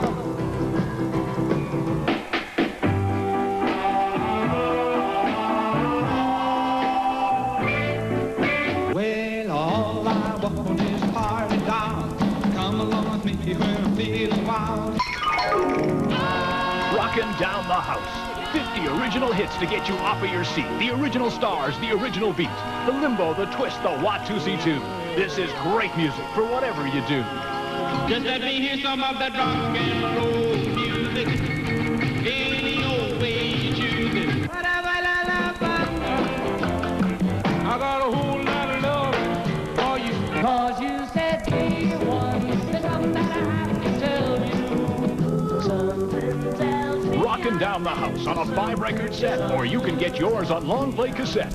50 great hits for dancing and singing. 50 great hits to get your party swinging. But you better be careful how much that you play, because some of your guests might get carried away. Credit card customers call toll-free 1-800-268-1121 and ask for extension 333, or send check or money order for $21.95 plus $2 for postage and handling to Rockin' Down the House, Box 501 TSN, Unionville, Ontario. That's Rockin' Down the House, Box 501 TSN, Unionville, Ontario. One half of football complete at Husky Stadium in Halifax. The Acadia Axemen trailed it at one time 7-0. They then got the win, and they've got the lead 14-7. Now that's the statistic that counts.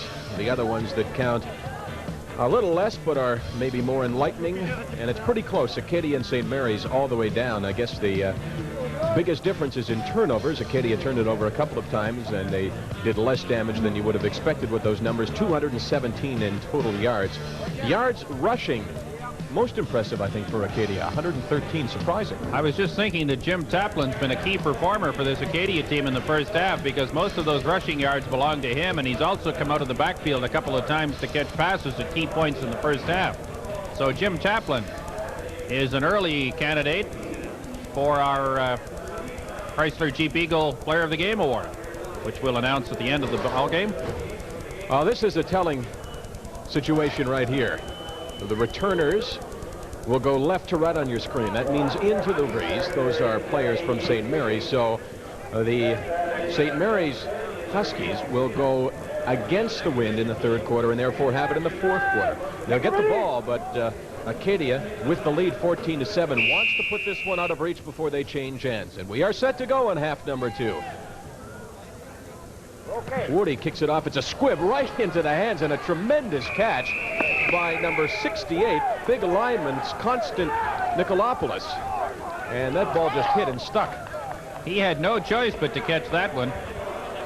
He may find himself a tight end by Monday morning. That's an excellent play just to hang on to the football, and that's a whole lot better than trying to return it from the 10 or 15-yard line. So a break early for St. Mary's. 52-yard line, they'll get the ball. Keep in mind, Acadia was kicking with the wind. Chris Flynn, 5 of 13. Those aren't great stats, but considering the wind, it could have been worse. Flynn's going to run, and this is what he does well. Good tackle, though. Derek Provo moved off. Flynn had beaten 3 or 4 guys to get there, but Provo did a good job to limit the gain to 6. It'll be second down and 4. One block by the receiver, Doug McKenzie, and Flynn could have turned the corner. Watch this. Quarterback draw once again. He just is quick enough and agile enough to run by about 3 players on this particular play. Now is where he gets in trouble. McKenzie did not get up there to block number 37, Derek Provo, quickly enough. And as a result, instead of getting the sticks moved, they only get 5 yards. It's still a good first down play. Second down and 5 for Flynn and St. Mary's. And he's got Scollard wide open. Scollard takes a big hit. He ran right smack into David McDowell, but not before he picked up the first down. Dave McDowell plays the corner on that side. He's matched one-on-one with Bill Scollard. This is just a quick look-in pass. It's a good, effective play, but the receiver takes a pretty good blow from McDowell on the play, and they get a first down at the 43-yard line. And again, we can't emphasize it enough. The wind is so important. 21 points scored in the first half, all with the wind. Acadia has it. St. Mary's has the ball. Bevan brought down from behind. Good pursuit by Scott Nicholson, who came all the way from his right defensive end position to make the tackle on the near side. One player from each team down on the field at the point of the collision there. Matt Sad, I think, is the injured ball player for... No, it's not Matt Sad. In fact, it is Bill Scollard, the receiver. And the Acadia player I cannot identify for just a moment. That play might have gone even farther if it hadn't been for the fact that the blockers got downfield a little quicker than the ball carrier. Trying to do it by a process of elimination in the Acadia huddle as to whom it might be. There's Schollard's leg as he gets caught underneath that pileup. And then there was another player hurt when in the midst of that pileup as 63 came in there on top. But you could clearly see that Schollard's leg was caught underneath. And Schollard is sitting up. David McDowell was the injured Acadia player, and he's up and going off the field. I don't know whether Schollard will be as quick to get off because, as you say, that was a gruesome-looking injury. When someone falls on your leg and there's no chance to know if they're coming or to react to it, it's just take your chances. It's an excellent example of why clipping is such a big part of officiating now and of calling that particular play, the blocking from the rear, getting down around the ankles. He's got a little bit of an ankle problem, but I think he'll be back in the football game fairly quickly. I think he's fortunate that he doesn't have a lot of an ankle problem. It's a good sign that he's putting some weight on that leg. So 2nd down and 6 for St. Mary's at the 39-yard line. Just nicely underway in the second half. 13:29 to play from Husky Stadium in Halifax, Nova Scotia. Michael Landsberg along with Peter Watts. 2 tight end lineup. They go to Matt Set in the backfield. He puts his head down, driving for the 34-yard line, or 33. He had to get there, and I think he's about a yard short. Now it's decision time. And I think Larry Utek's already made the decision. You see Matt Set coming up. He ran the ball about a full yard away from the first down. So it's 3rd down and 1, and St. Mary's will go for it. They line up a 3 tight end situation.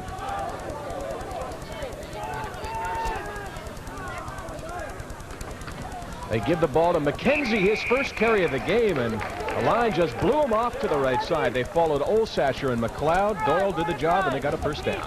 The bagpiper from North Sydney. First met this young man as a rookie a couple of years ago. He plays the bagpipes. He's played a lot of positions for Larry Utek's team. He's in the game as a wide receiver, but that time he lined up in the backfield, and he moved the yardsticks down to the 30-yard line. Impressive first drive for St. Mary's against the wind. They're killing time off the clock in the process. Matt Sat back in the game. He's joined by Bevan in the backfield. This is Flynn on the fake. Flynn steps up, and he had a receiver over the middle, but he couldn't get it to him. Number 21, John Lucan. I think he'd like that pass back. Wetmore was a couple of steps away from John Lucan, and if the ball had been a little better thrown, they'd have moved the yardsticks once again. To catch the fake, though, that was good ball handling on the part of Flynn. He really seems to play well beyond his years. How old did you say he was? He's 20. He's got a lot of skills, and he will learn something about playing quarterback from Bill Robinson. Jeff Wallington's in at wide receiver. He goes wide to the left. McKenzie wide to the right. They've had to shift things with the injury to Schollard. Here comes the rush on Flynn. He dumps it off. He's got Lucan open. Brought down by McDowell inside the 15-yard line for St. Mary's. I really like the poise this young man shows out there. Watch this. A little bit of pressure, first of all, from the left side. Good protection, though, by the St. Mary's attackers. And now there is John Lucan catching the ball, puts it away, fights off the defender, and struggles over the 15-yard line for the first down. I think you saw Lucan come into the picture. He was waving wildly, trying to get the quarterback's attention, and he did. 15-yard line, 1st and 10 for St. Mary's. First possession of the second half. Flynn on the keeper. He's got tremendous speed to the outside, and he picks up 6.5 yards. 2nd down and call it 4 to go. He's used the quarterback draw more in this game than we've seen used by any quarterback in the country this year. He's an obvious... He likes the big field, and he likes to be able to scramble around back there. And, you know, that's almost just a quarterback sneak. He's not even hesitating back there. Just gets it and goes. And he went for a gain of 6. 2nd down and 4. This would be a real bonus for St. Mary's and Larry Utek to score some points against the wind. He's been able to do that a lot in high school. The question now is how long he can get away with it at an increased level of competition here at the college level. He needs 4 right now. Penalty marker down on the snap. Flynn's got Matt Sat in the end zone, picked off by Chuck Wuss. Wuss fumbles the ball I think Acadia got it back.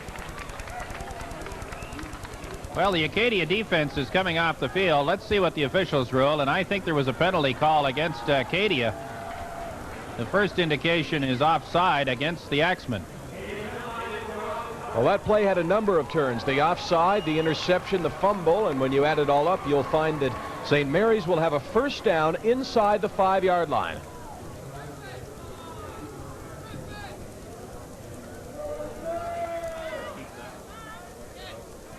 Offside the call.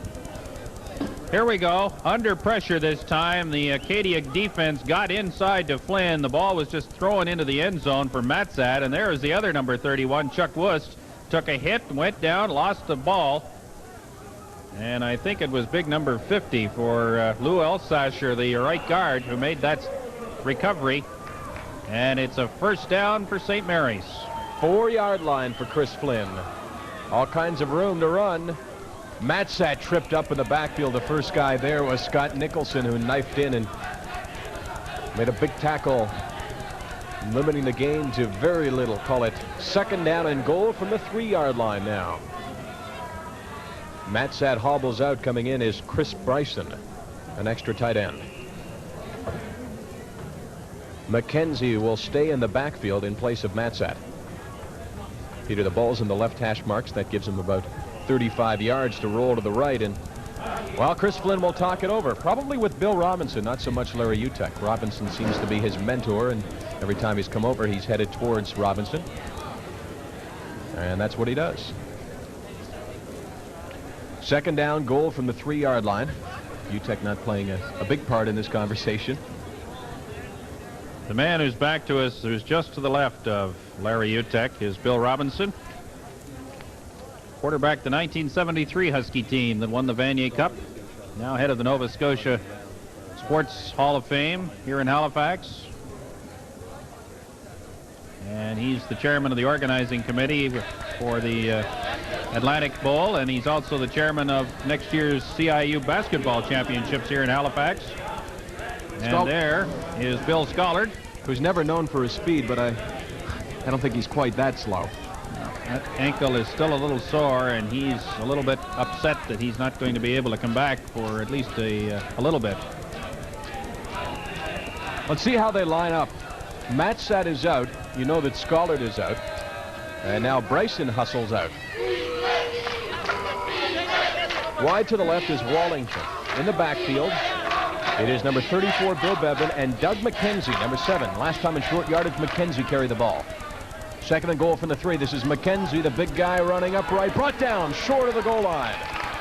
He got down to about the 1, but then he was swarmed over by 5 or 6 Acadia tacklers. First guy there, I think, was linebacker Mark Poirier. Good defense that time by the Acadia Axemen. Ball coming to the right side, and there's not much of a gap there as the offensive lineman got stood up. Good hit thrown in there by Acadia's number 58, Mark Poirier, the linebacker from Arnprior, Ontario.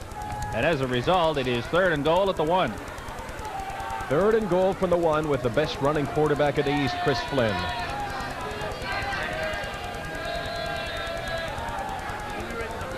Slapped away by Chuck Wust. Flynn was looking for Bill Bevan, but Wust came over the top and slapped it down to the ground.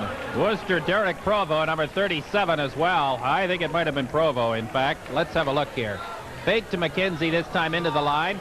Gets it up over the defender's arms, and the ball goes right through, and it was Wust who got a hand on it. You're right, Michael, and Provo was there as well, but a big, big turnover for the Acadia Axemen. They've got 109 yards to go for a touchdown, but they don't give up one with 9:20 to play in the third quarter. I was going to say it's better than lining up for the kickoff. The Larry Utek's team gets down to the 1-yard line. Great drive, but they couldn't finish it off, and Peter has talked about that being their biggest problem this year.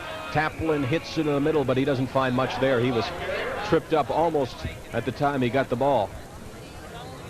Second down, and call it 8 yards to go for St. Mary's or Acadia. And McDonald is going to take a timeout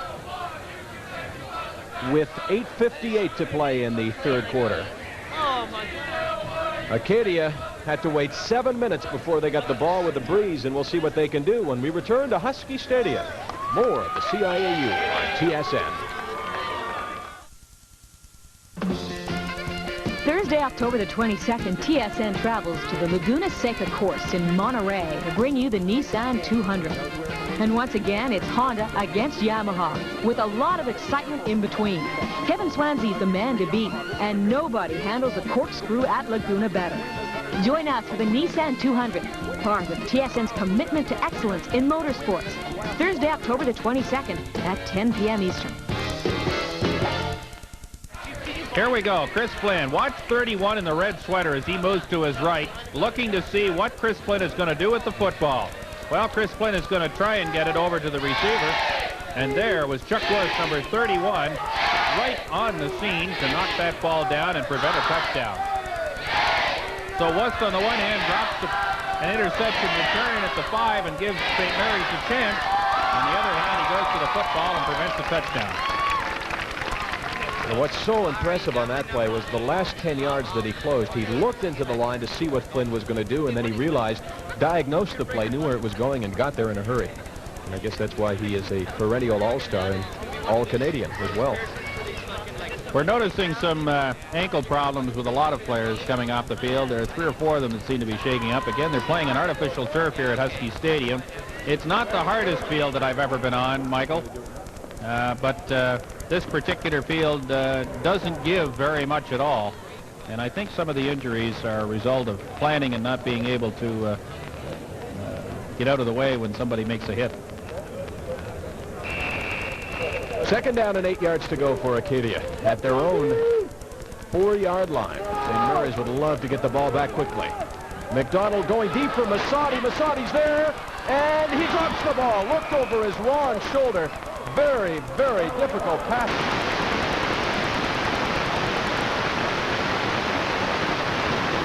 This is what Chris Flynn was alluding to, a deep threat. Watch this play. McDonald drops back and just throws a strike up in the air. And Masadi is behind everybody. And he just couldn't hang on to the ball. As you mentioned, he was trying to look over his right shoulder, keep an eye on the ball, and worry about the fact that there was a defender on the scene as well. The defender was Nevin Harrington.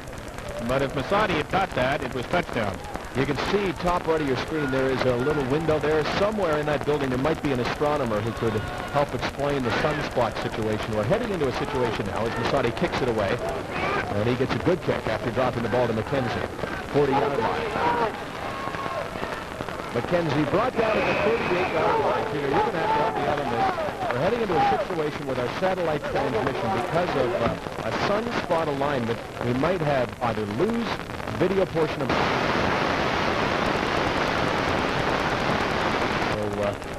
bear with us through that. Can't help you any more than that. To me, then.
brought him down and didn't break a thing, we hope. It was, as you say, a brilliant play by Dunford. St. Mary's has just come out, pumped up, they're excited. You look at their bench, they're standing up, and they look at this as their biggest game in a long time. You know, Larry Utek for 4 years didn't have much success, and we talked to him before the game, and he said, you know, judge my coaching ability on this year. Before now, I haven't had the guys, the program hasn't gone in the direction that I've been trying to get it. He says, now, judge me as a coach. If we don't win this season, then I'm not a very good coach, which is quite a commitment from a coach. I never knew Larry Utek to be anything less than 100% honest, either with assessments of other people or an assessment of himself. Well, he's a straight-ahead, no-nonsense kind of person. Enlightening was last week when they were beaten by Acadia. He said, you know, we lost to Acadia first 8 times I played them or something like that. And he said, you know, it didn't bother me because I didn't figure we should beat them. But last week it bothered me because I think that we should beat Acadia. I think we got a better team. And this is no slouch as the head coach in the blue jacket there, Sonny Wolf, longtime boss of the Axemen. He wants Massotti deep. McDonald lays it out. Good coverage. Massotti comes back to the ball, but swatted away. Good job by Dale McClare. Massotti played it craftily. He was coming back, and then McClare just swatted away as he was looking it in. Well, McClare's been beaten once. Watch this, number 44. And actually, Massotti is just a little bit unlucky that he couldn't hang on to the football on this particular play. Double coverage. They threw it right into him. And he's really a solid receiver because he went up in the middle of 2 defenders and nearly made an outstanding catch. Again, the Acadia offense thwarted. They have yet to pick up a first down. Total yards in this third quarter, 0. They picked up 2 in the first drive. They lost 2 in this drive. But Massotti hangs a beautiful kick. McKenzie forced to run up for it, but you could see the height on that shot. McKenzie out over midfield down to the 53-yard line, where St. Mary's will continue to work with the ball. It has been all Huskies in this third quarter. 4:35 to play from Husky Stadium. The score, Acadia 14, St. Mary's 10, but the Huskies definitely coming on. After hours of practicing and qualifying, mechanics have the cars ready to go. The drivers have come from right across the world. They too are ready. The Corvette is on the pole and we're about to go. Sports car racing IMSA style. Next in our series is a 2-hour endurance race from the Grand Prix circuit in Columbus, Ohio. Be watching Tuesday, October the 20th, starting at 7:30 Eastern. IMSA Racing right here on the Sports Network.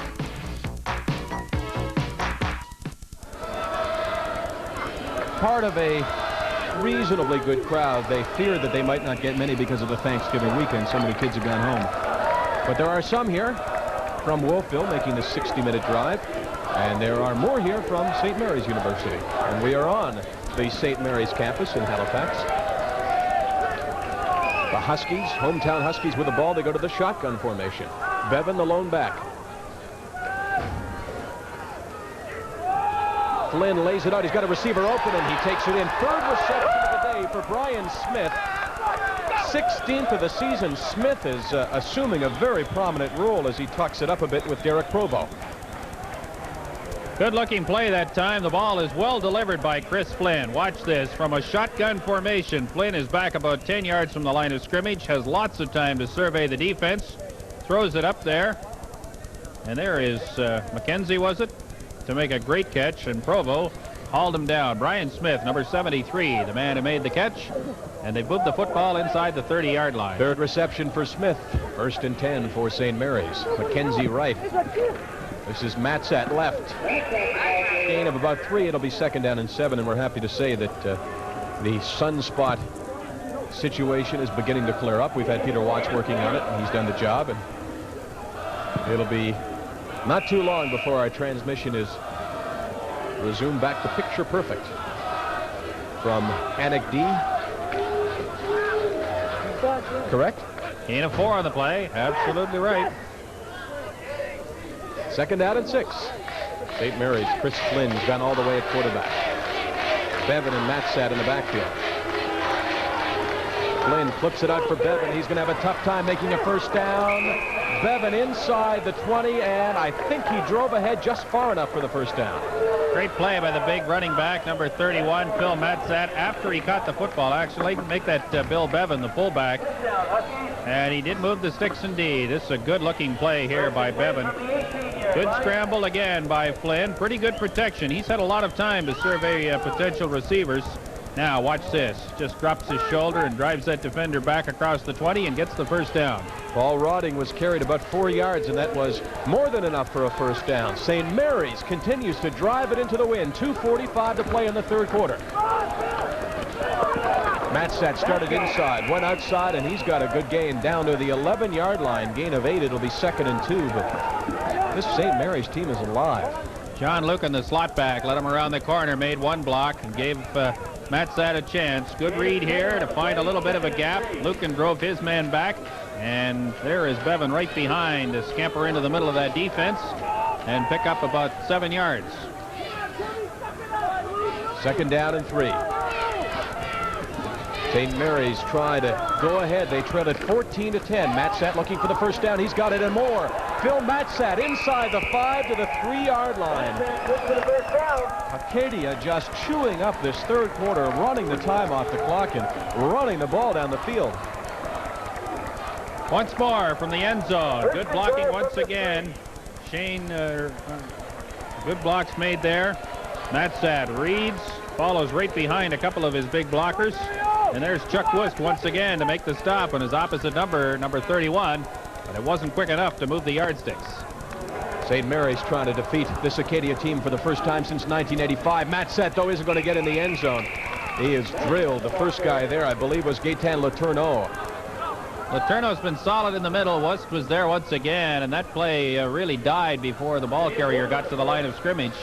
There just was no hole there, and by the time he got oriented to trying something else, the defenders were all over him. That final step, the last couple of yards have been so difficult for St. Mary's. They got down here before, and they turned it over on downs at about the 1.5-yard line. Now they're at the 2, 2nd and goal. Flynn looks into the end zone, pumps once. He's got Matsat wide open, and I think, Peter, the pump fake was what did it. Chris Flynn to Phil Matsat, 2-yard score, and St. Mary's takes the lead.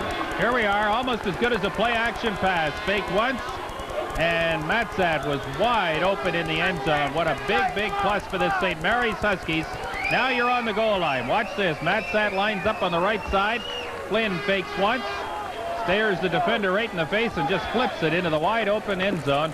And there is Phil Matsat to make the catch for the touchdown. A big, big plus from an emotional standpoint for this Husky team. They finally score when they get an opportunity, and they've had several in the third quarter. Foster on for the conversion, and this time he's successful. The St. Mary's Huskies. They knew they'd have the wind in the fourth quarter. They figured if we can just stay alive, stay close, maybe we can win this game. Well, not only are they close, but they're now leading it. They have outscored Acadia 10-0 in this third quarter, and with only 1:08 to play, the momentum all on the side of the St. Mary's Huskies. They last beat Acadia back in 1985, and that was the last time that the Axemen lost a league game. But St. Mary's on the verge of ending that streak. But here is the most dangerous play for Acadia, and that is the kick return with Masadi and Wust back. Two of the better ones in the country, there's no question about it. Wust is probably a better punt returner than he is a kickoff returner. I think I'd try and kick it to a lineman and take a chance on a bad bounce. Well, judging by the wind and how far Foster's been kicking it, even if he kicks it full strength, it might not get down to the 10-yard line where those two are standing.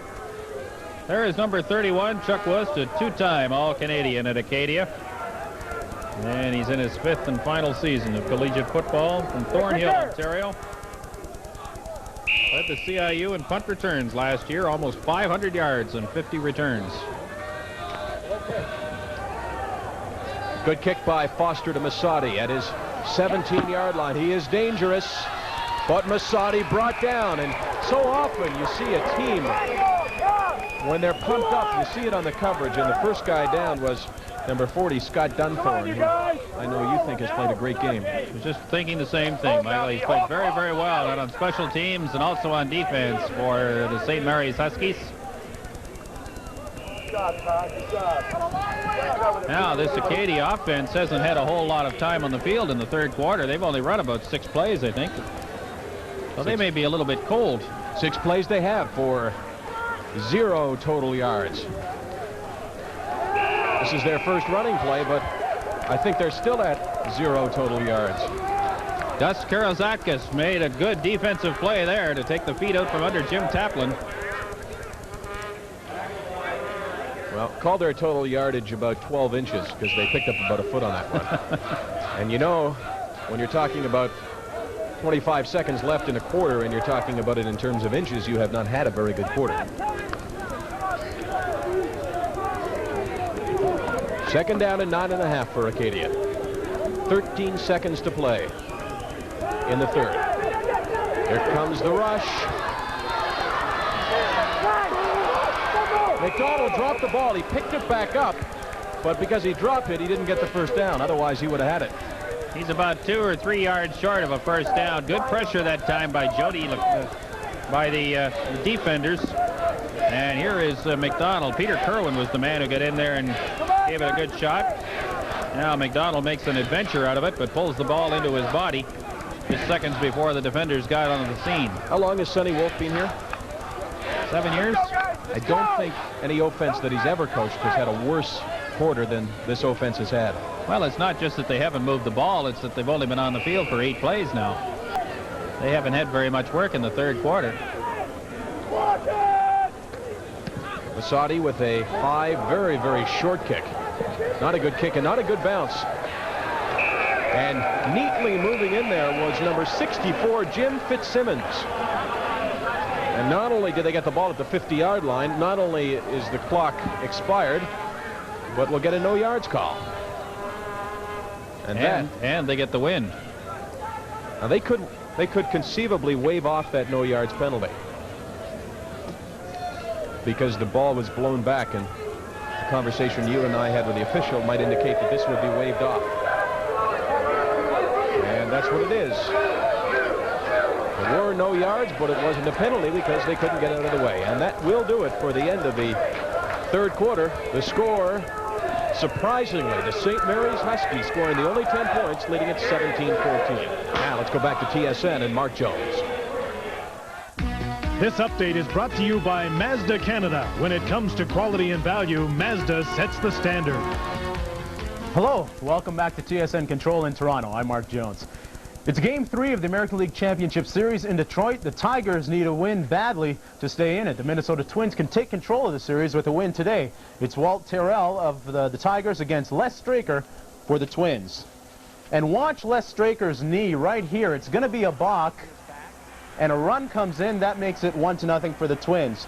And then later on, Larry Herndon with another big hit down the left field line. Can't get to it in time. Trammell comes in to score. The score now is 5-2 for the Tigers.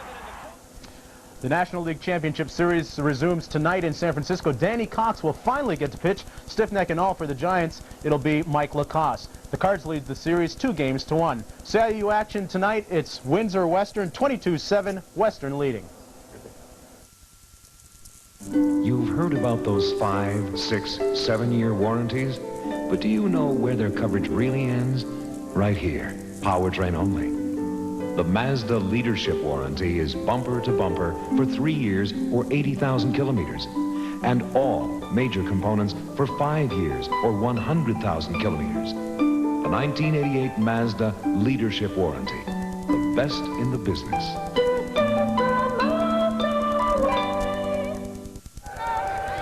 There's a certain hunger in this crowd because it's been a long time since they have had a good football team. But I think if that third quarter isn't any indication, then St. Mary's does have a good football team. They lead at 17-14. Welcome back to Husky Stadium. 1st and 10, 50-yard line for St. Mary's. Flynn, the ad-libber, for a first down. Nice tackle by Derek Provo, but not before Flynn had wound his way for a first down. Let's have a look here. Chris Flynn once again shows you what a good athlete he is as he finds a gap in that Acadia defense and scrambles up the field for 11 yards and a first down. And Chuck Wust once again, or Provo that time it was, number 37, was on hand to make the tackle. Think about Flynn. He's made the same move a number of times where he starts off running straight up the middle, then he makes a fast break to the outside, and it's very effective. Michael, you can't teach poise, and I think that's the thing that I like about this youngster as much as anything else. He's new to the college game, but he doesn't show the least sign of being intimidated at all by the people he's playing with or against. And he's been a very impressive performer for his team here through the first 3 quarters and 20 seconds. You can't teach poise, but you can teach sunspots, and that's what we're facing again. We apologize to any transmission difficulties we've had because of a sunspot situation, and I use situation simply out of ignorance. I don't know what else to call it. We're having trouble at times with our broadcast transmission. We may face that for the next 6 or 10 minutes, so if it's a problem, we do apologize. And again, Peter's working on it. 1st and 10 for St. Mary's. They lead at 17-14. Matsat follows a blocker. Oh, he got a good block from the pulling guard, Mario Vanni, who just drilled his man, pushed him ahead. Matsat is up close to a first down. No guard has done this much better than Mario Vanni. Number 56. Watch him as he leads Matsat around the corner. Good job by the big guard to get out in front of the play. Provo is standing there, and Provo is quickly knocked flying. And Phil Matsat gets 9 yards, and Mario Provo gets a lot of, Mario Vanni, rather, gets a big assist on the play. 2nd down and a little bit less than 1. Let's see if they're gamblers here in St. Mary's. Flynn's going to run it himself, and that's a sure thing. Not a spectacular play, but we haven't seen all their games, but I don't think Chris Flynn has been limited to less than 1 yard ever. And we've got an injured lineman for St. Mary's. 67, Randy McLeod, the right tackle, is being helped off the field.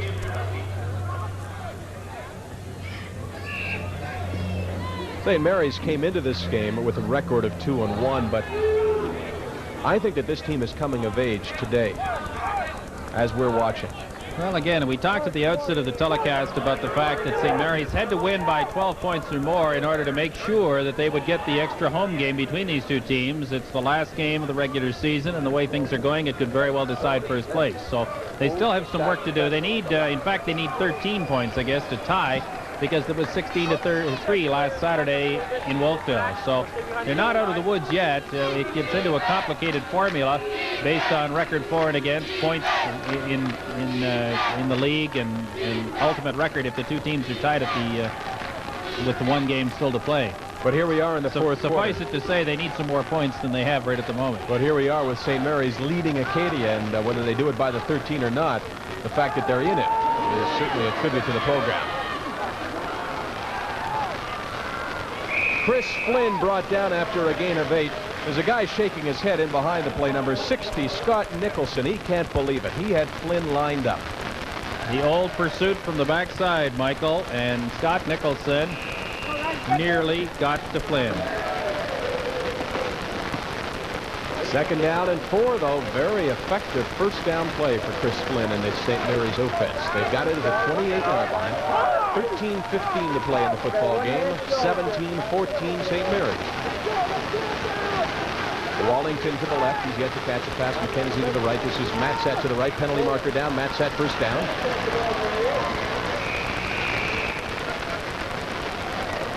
But it was in the neighborhood and at the time of holding. And that would interrupt a very impressive St. Mary's drive. Let's go, guys. Come on. Well, St. Mary's is pointing the other way. Scott Nicholson is the man down on the field. Rough play called against St. Mary's.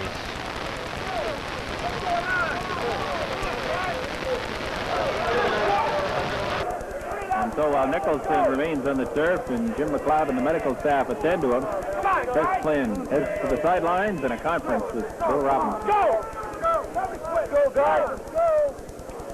And again, we apologize for our video trouble. I know that it's fading in and out, and hopefully it'll be back in the near future. Again, it is a sunspot situation, and it interrupts our signal as it is leaving St. Mary's in Halifax, going up to the satellite and then going back down to you.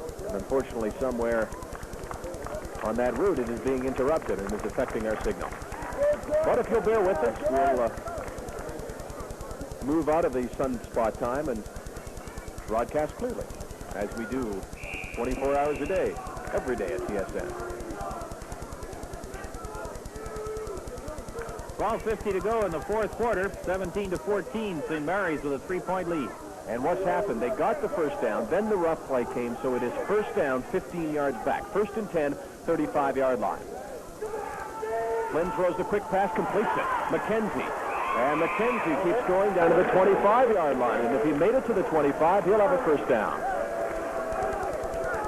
Doug McKenzie has played defensive end for the Huskies. He's played wide receiver. We saw him in the backfield earlier in this game. Now he's back out at a wideout position. And here's Chris Flynn taking a look at big number 7 and saying, "You're open. You got it." And McKenzie does a good job in traffic.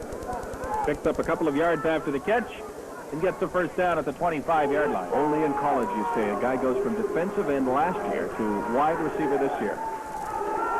And they look for McKenzie again, but it is caught by another receiver in the same area. John Lucan.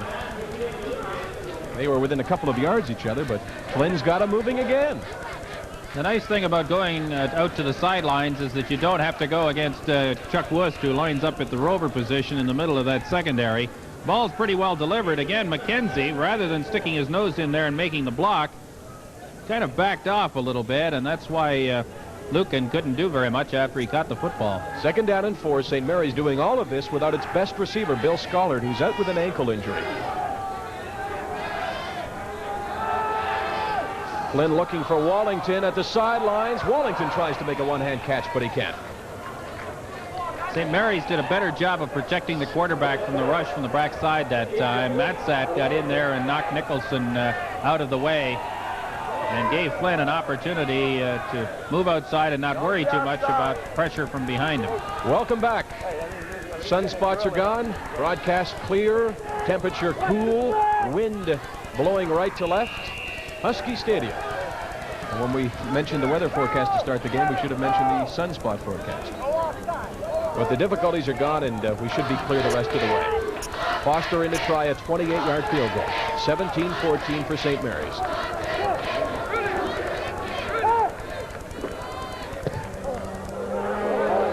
And Foster right through.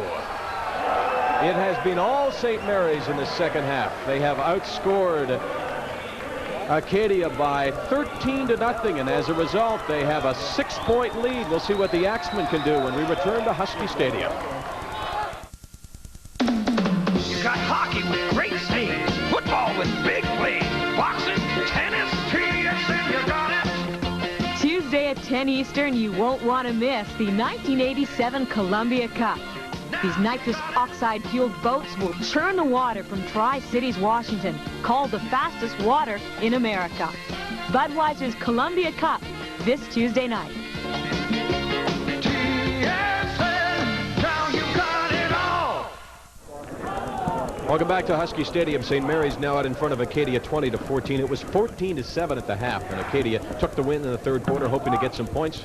They got none. As a matter of fact, total offense in the second half, 6 yards for the Acadia Axemen. And if you want to go back to something that worked in the third quarter, Peter, I don't know what you go to. No, only about 7 or 8 offensive plays. Nothing really got going very much. Chuck Wust may be the best thing that they've got going for him, along with Masadi back to return this kick. We saw 2 weeks ago St. Francis take on Acadia. It looked like a St. Francis victory. They were celebrating on the bench a last-minute touchdown that looked like it was going to win it for them. And while they were celebrating, Masadi went 95 yards to win it for Acadia. Foster at the 45. Let's see if he kicks it away from Masadi. Okay. He does. He boots it to the sidelines, and he'll have to kick it over. Ball goes out of bounds, and the official stops at about the 27-yard line, and they'll have to kick it again. Definite intention there to kick it away from Masadi. The problem is you have to keep it in between the lines. That's the only problem. I agree totally with the strategy. I wouldn't kick it to either one of them, but it does have to stay in bounds. Another 5 yards. Worst, that's Masadi you're looking at. Worst went to the bench and got a word. And let's see if they change their alignment.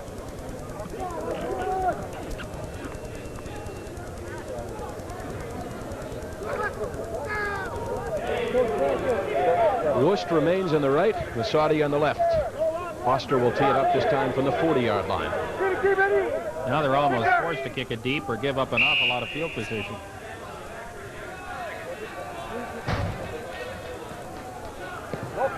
And he gets a good leg into this one. Worst at his 13-yard line.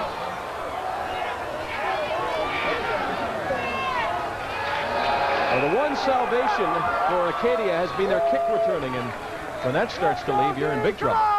Well, that was certainly a good break for the St. Mary's Huskies because they were pushed back into their own 35-yard line at the kickoff. And Foster got away a good one, and of course they get a break on the fumble.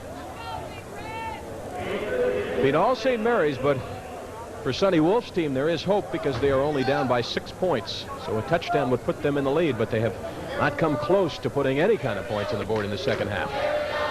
Still Sean McDonald at quarterback. McDonald flips it out for his tight end, Hitchcock down to the 38-yard line, and that is the first down of this second half for Acadia. 10:35 to play in the game. Dale McClare was over in the area where Paul Hitchcock caught the football, but he just didn't get there quite quickly enough. Here's McDonald on a little rollout. Play action, faked it into the line, kept the ball on his hip until the last possible moment, and Hitchcock did a good job there of getting himself open along the sideline and getting a first down. Hitchcock's had a better game than either Bakea or Masadi. 1st and 10 from the 38. This is Glass. And Glass making his first start of the season. Doesn't find much running room, only 2 yards. It'll be 2nd down and 8. They inserted him into the lineup ahead of Rick Elliott because they felt he was more elusive, but it's hard to be elusive when there's no running. The Kerwin brothers from Riverview, New Brunswick. Greg and Peter play the right side of that defensive line for the St. Mary's Huskies, and that time it was Greg who got in there and spilled the ball carrier for a gain of a couple. 2nd down and short 8 to go for Acadia. Almost 7. Unusual call to go with a draw play, but it is diagnosed beautifully. Carl Cook was the first guy there. Scott Dunthorne finished him off, and Acadia's got to kick it away again. Dunthorne has had a large game for the St. Mary's Huskies. Watch this. This play isn't going anywhere from that point on. Good defensive play. And as well, St. Mary's got some help from Carl Cook, who was in there as well and blocked the hole and let Dunthorne tackle the ball carrier. 3rd down and 8. They have faked it once. And they're going to try to fake it again. Masadi in a race to the sidelines wins the race. Masadi down to the 41-yard line.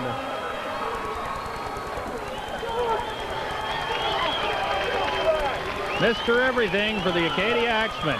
Here we go once again. This play is run all the way. He wasn't looking to kick it away at all. 22 for St. Mary's. Wedderburn almost had him. And after Wedderburn missed him, there was nothing but wide open real estate. Masadi makes a nice move here and gets another 5 or 6 yards before he's finally hauled down. But a big first down, 2nd time in the game that Masadi has run out of punt formation and gotten a first down. Let's see if it injects some life. Sean McDonald. And he's got Bakea at the sidelines. Hitchcock and Bahia were side by side. Acadia with a first down, and now with a chance to take the lead. Well, that fake punt in the first half we talked about maybe being the biggest play, and it's turning out like possibly the biggest play of the second half. Well, it's the kind of play that can fire up a team and keep a drive alive, and Paul Masadi has done it twice now. First time was in the first half, 3rd and 17, got a first down. And now he does it again and picks up about 25 yards on the play. Masadi goes wide left, Bakea wide right. Those two have been shut down pretty well by the St. Mary's defense. Hitchcock, one hand, off that one hand. I'm a little bit surprised that St. Mary's didn't expect that fake punt because it's pretty obvious from up here. On the replay? No, even beforehand. Well, they didn't keep contained, and I think when you've got a guy like Masadi who's done it once, you're right. You do have to try and guard against it anyway. If you keep that one man on the left side out a little bit farther, make sure that he doesn't get to the outside and around the corner. Both Masadi and Mikheyev wide to the left. This is Masadi for the catch. Masadi down to the 11-yard line. First time that they've lined up in that formation today, and they go right to their money man, Paul Masadi. Jim Fitzsimmons was the victim on this play, and Fitzsimmons didn't have a good chance to look at the ball and see it coming. Watch this. Masadi drives him off, and then Masadi just made the quick turn and got there, and it was in fact Dale McClare, who's been victimized 2 or 3 times in this game by the Acadia defense, or the Acadia quarterbacks rather. And it's a big first down for the Axemen. Disastrous third quarter for Acadia, but now a touchdown would give them the lead. Masadi in the end zone. Almost picked off. Perfect coverage by number 22, John Wedderburn. That ball was up like a punt, just hanging there for someone to catch it. I don't know that Masadi thought the coverage was all that clean. He wasn't very excited about the contact in the end zone just as the ball was being delivered. But it was a good try there by the St. Mary's defender, who dropped the ball but won the argument anyway because it's incomplete. Second down and 10 from the 12-yard line. Acadia down by 6.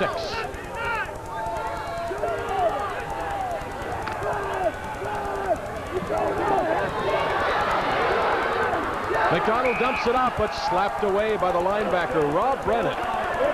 And I think that's a tribute to the secondary, Peter. Masadi was well covered in the end zone, so was Ron Hill. All 4 of the defensive linemen got to the scene where McDonald was trying to find an opening.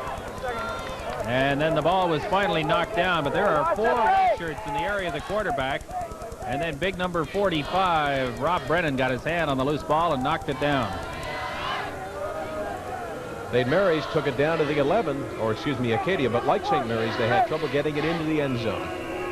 David on to attempt a 18-yard field goal, which would cut the lead to 3 with just over 7 minutes to play.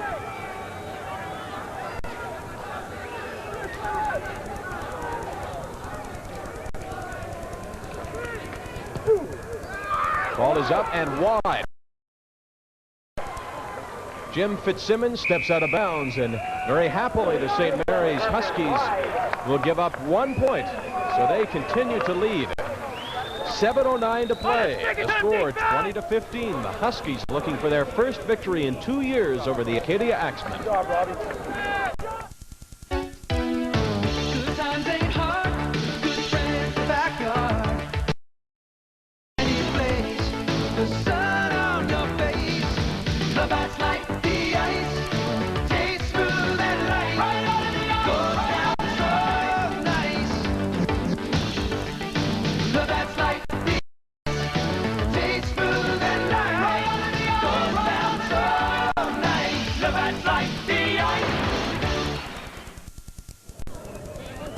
This is our view. This is where we watch the game from, and we're glad you're joining us today. I'm Mike Landsberg. This is Peter Watts, and this is Husky Stadium. Say hello, Peter. Good crowd on hand today, too. Thanksgiving weekend. We thought a lot of people might be away for the holiday, but there's a good crowd on hand. And a good reception by number 21, seeing a rare opportunity out of the backfield. John Lucan making his 3rd reception of the day. It's a gain of 9. It'll be 2nd down and 1. It's going to come right into your living room until John Lucan steps up there and catches the football. And there is Provo on hand to make the tackle, but they get it 9 yards on the play. Good catch by Lucan. Good pass. Huskies on the move again. 2nd and 9 each time in this short yardage. Flynn's gone himself. And he goes himself this time. Flynn for the first down. He needed 1. He got about 3.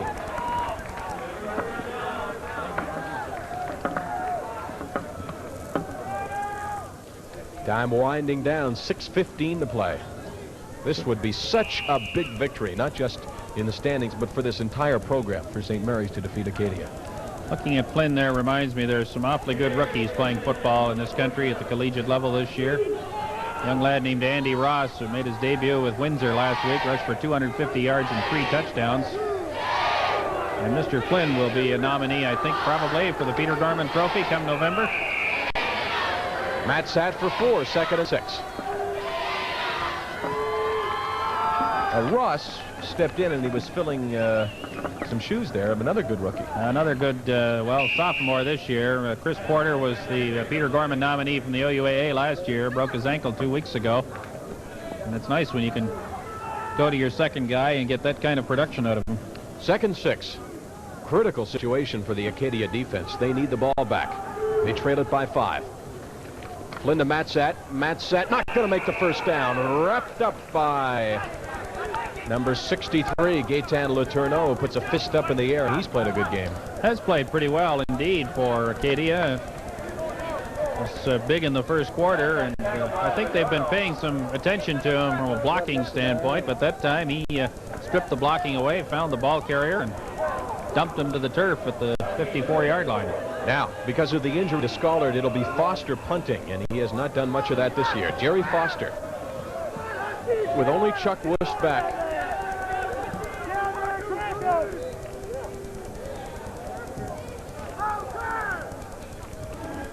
And they come after him. Here's the rush. Not blocked, but the result will turn out to be, well, not too bad, actually. Wust picks up the ball. The penalty marker comes down. Wust is pushed out of bounds at the 38-yard line, and they got a great bounce on what looked to be a disastrous situation. Shane Doyle, the center, got in there just a step or two too soon, I think, and gets called for no yards. So Acadia will get a little bit more yardage tacked on to that return by Chuck Wust. Acadia, knowing that Foster hadn't done much punting this year, went after him. Didn't get the ball away that quickly, just got it away. And the no yards penalty leaves Acadia at the 45-yard line. They could be out of this football game. They didn't get a first down in the third quarter, but they're still in it. They trail it by only 5. 4:48 to play for Husky Stadium. McDonald on the fake. And he completes it to Taplin out of the backfield, who took a big hit from Barry Richardson. But Taplin held on to it. Taplin reminds me a little bit of Jim Reed, the great fullback. He used to play for Tuffy Knight at Laurier, now, of course, with the Ottawa Rough Riders. Good size player, good solid runner. Comes out of the backfield to catch the ball well. I had to mention your favorite coach at least once in the course of this telecast. He may be watching, you know. We'll have to get his name in there. And if Tuffy were here, he'd say, I like that kid. 52-yard line for Jim Taplin. Taplin driving ahead, moving the pile. One of those plays that doesn't look like much, but when you add it up, you find he's got 6. It'll be 2nd and 4. Well, the Chrysler Jeep Eagle people donate $500 to the General Scholarship Fund of the university on behalf of the most valuable player in this game. And we have to pick the most valuable player in this game. We're 3 minutes and 50 seconds away from telling you who it is. Why don't we mention some possible nominees? Well, I think Mr. Taplin could be one. I think Mr. Massotti could be one. Scott Dunthorne? Mr. Dunthorne has played well, and I suppose Chris Flynn for St. Mary's as well. Well, Pete Glass's name you weren't going to mention, but he may have just increased his stock because Glass made a good run. He was met about at the line of scrimmage, and he came close to a first down. It'll be 3rd down in about 1.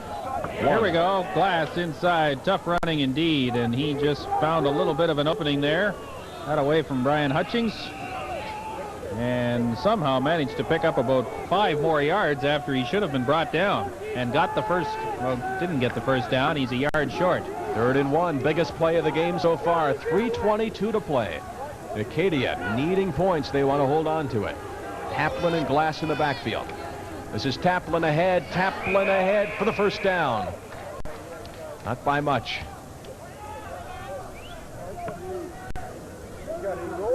So the drive remains alive for Acadia. 3:11 to play now. Jim Taplin, 21-year-old fullback from Truro, Nova Scotia, 3rd-year sociology student. Sat on the bench as a backup for 2 years before Brian Walling graduated, and Taplin got a chance to play, and Larry Utek looks on and plots defensive strategy for his team. McDonald with Masadi with him. He throws it out. He's got a receiver open, but Taplin just couldn't get his bearings. They wanted Masadi deep, but Masadi was double covered, and they weren't going to get it to him. Somehow I think Taplin thought there was someone else behind him in his own jersey, on his own team, who was an eligible receiver. And he just didn't seem to quite go after that football as aggressively as he might have if he had suspected he was, in fact, the primary receiver. 3 minutes to play. Sean McDonald over to talk to his coach, Sonny Wolf.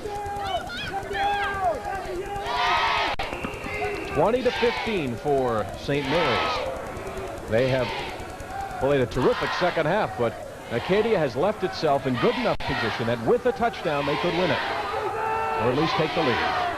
2nd and 10.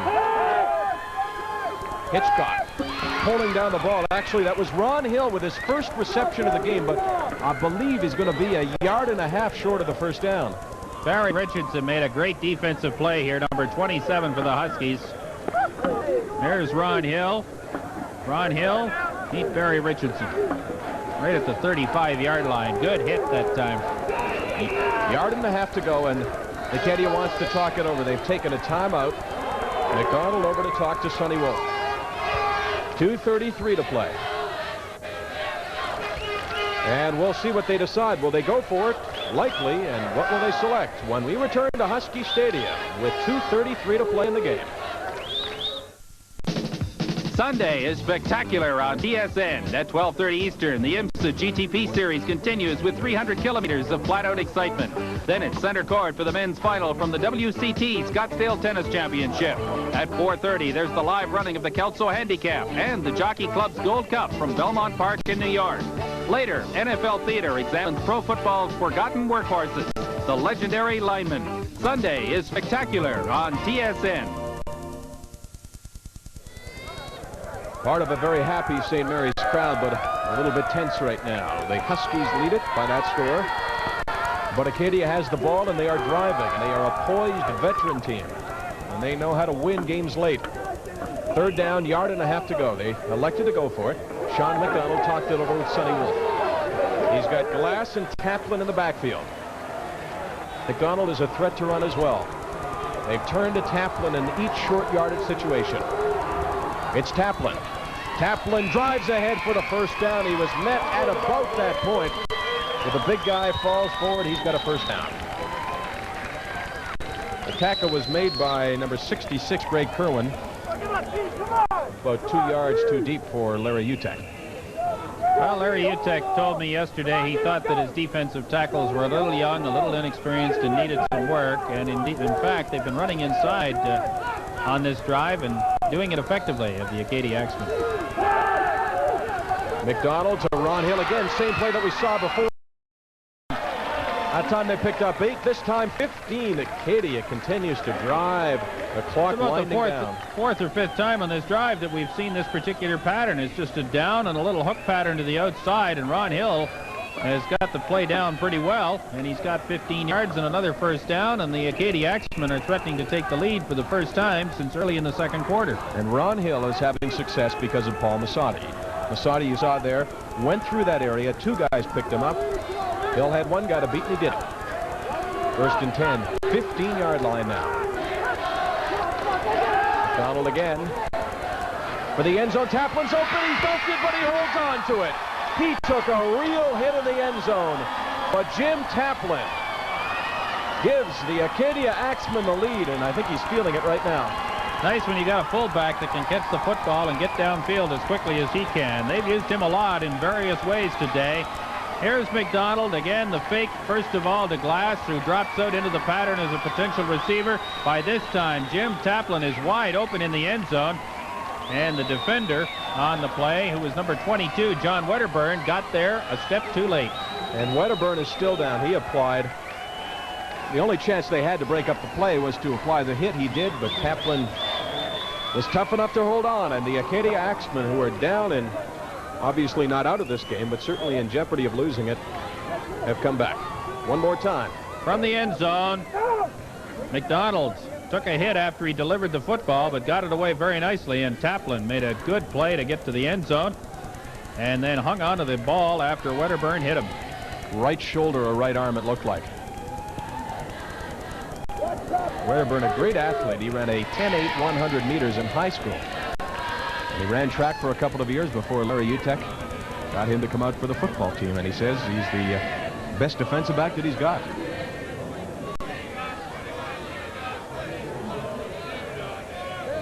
Another of the good athletes coming out of the Halifax High School program, John Wedderburn. First-year art student. And they will be a little careful with him and just make sure that there's no further aggravation of what appears to be a shoulder injury. 1:50 to play.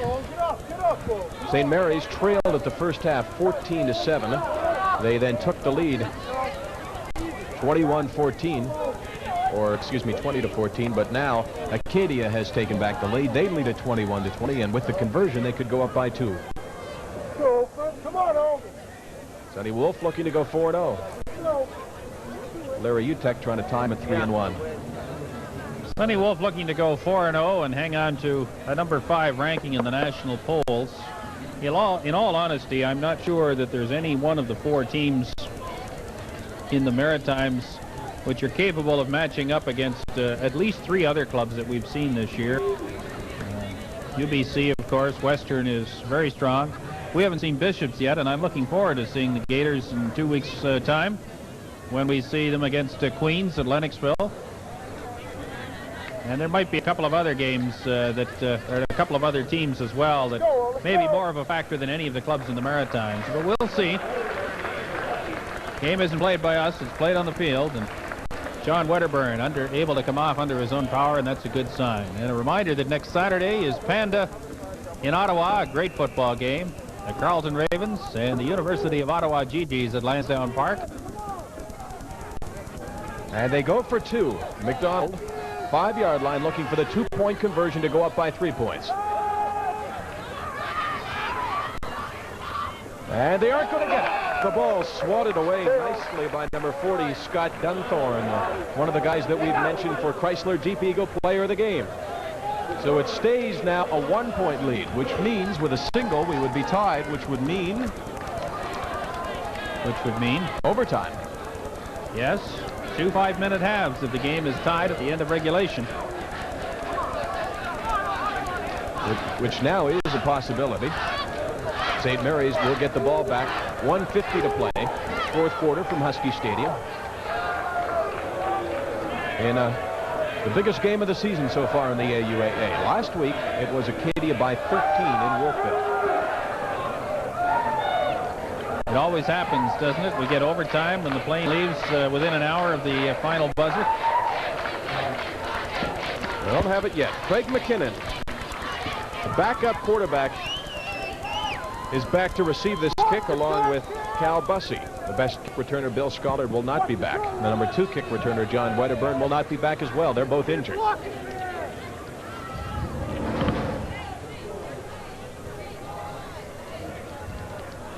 Unfortunately for St. Mary's, they're not known as an explosive offense. They're more a grinded out time, but they could use some explosiveness now. Well, the wind is still a factor as it blows the ball off the tee. But did you see which way the ball blew there? It blew left to right. The wind all day has gone right to left. And the wind would indicate that maybe it's with him now. This is the quarterback from the 5, McKinnon. And McKinnon swarmed all over. This Acadia team is alive now. They know they haven't played a great football game, but they're in a position to win it. Just 1:44 to play. Maybe the last chance for St. Mary's. And they don't have the field position. 24-yard line. McKinnon seeing action for the first time, Craig McKinnon. He's playing behind Chris Flynn, and the ball is now in the hands of Chris Flynn. 23-yard line.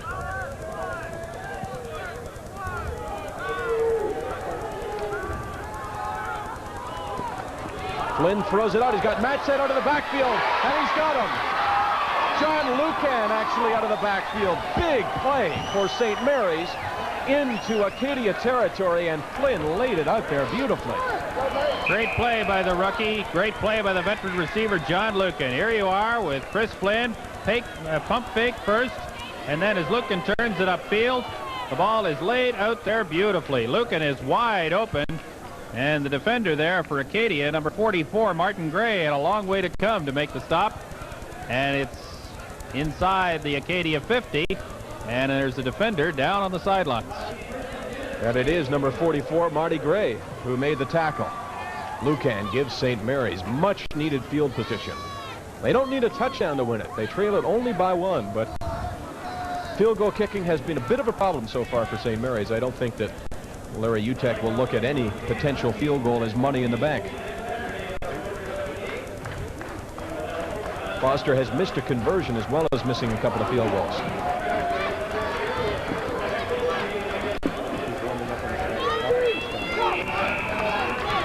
So Gray is back on his feet. St. Mary's with a 1st and 10, 48-yard line of Acadia. 1:28 to play. Clock moving.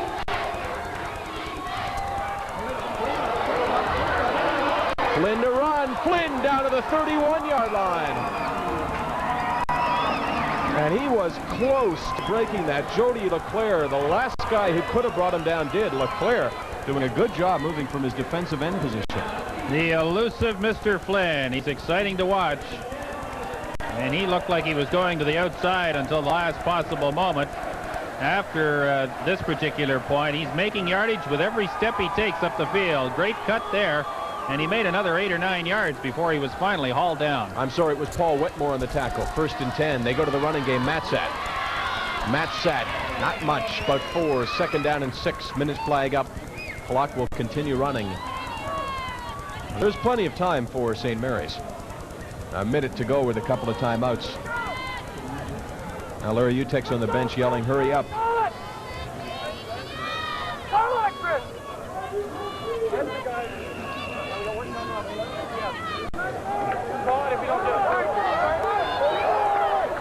Second down, 7 yards to go for St. Mary's. 51 seconds. Flynn with the pass complete to Lucan. Lucan down to the 9-yard line. Ball is loose, but it's ruled dead at the 9. Lucan hit the turf. Covered by a man. And St. Mary's is down to the 9-yard line. Look at this play here. John Lucan, they've tried this pass about 5 times today, and they've done it at very opportune times. And Lucan wards off one tackler and then falls forward and gets a huge first down inside the Acadia 10. And the time continues to wind down. 30 seconds to play, which has got to kill Acadia. They know they're not going to get the ball back. The job rests on their defense. Flynn throws into the end zone. Touchdown! Jeff Wallington with his first reception of the game may have won it for St. Mary's.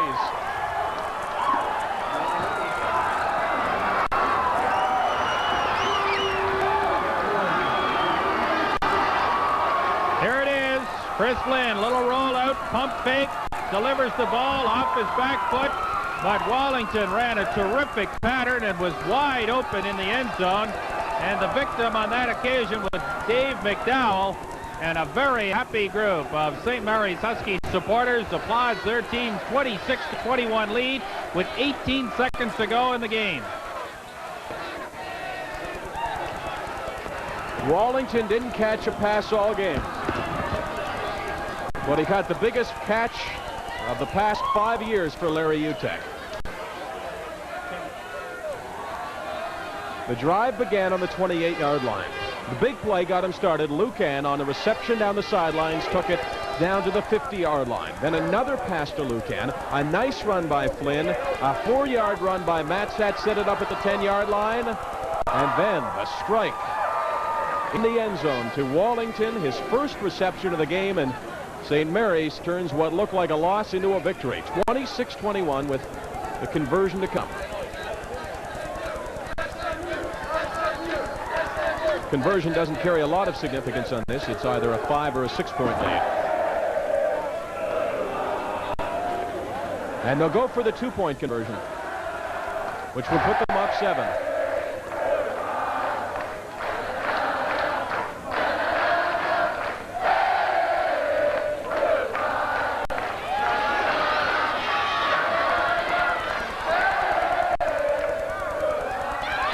ball is picked off by Provo, but it doesn't matter. It's either in the end zone for the 2 points or it's not. The interception will not go, and no time runs off the clock. 18 seconds to play. You can hear him whooping it up here at Husky Stadium, singing the goodbye song. Last time we heard that sung was 2 weeks ago. It was the St. Francis Xavier crowd singing it in Antigonish, Nova Scotia. They were singing it while Paul Massotti returned the ball 95 yards for a touchdown for Acadia. They stopped singing pretty quickly.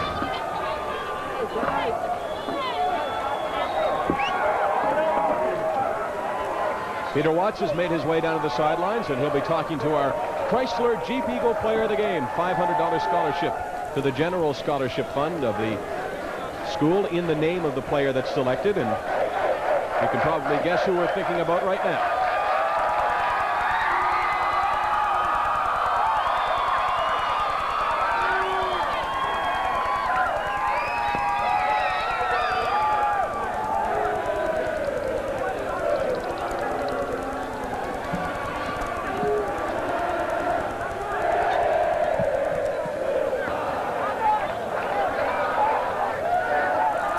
Acadia calls his huddle, so does St. Mary's. I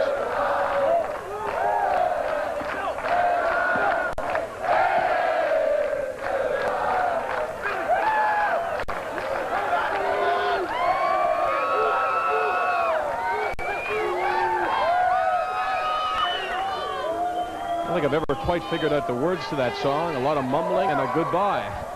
18 seconds to play before they can officially say goodbye. In 1985, St. Mary's beat Acadia. They haven't done it since. Not a long drought, but they play 2 or 3 times a year, so the games have built up.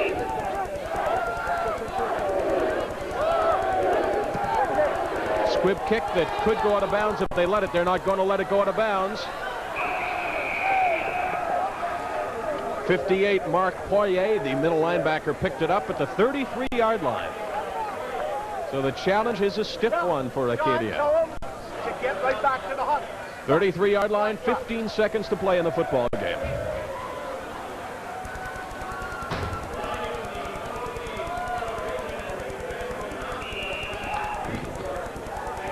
Clock will not start until the snap of the ball on the exchange of hands.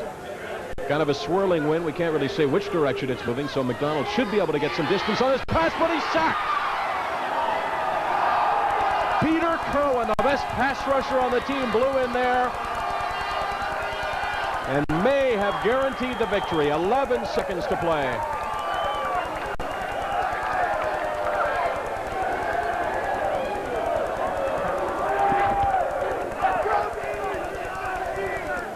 Acadia defensive secondary. There's one guy lining up about 50 yards off the ball.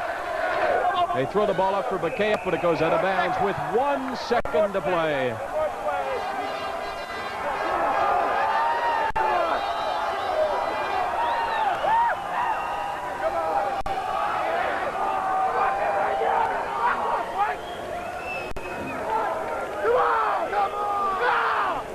One second to play in the football game. 26-21.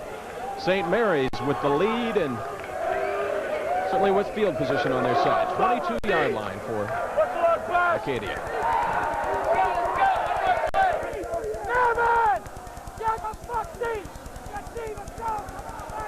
St. Mary's backs up. There's about 6 guys out of your picture right now.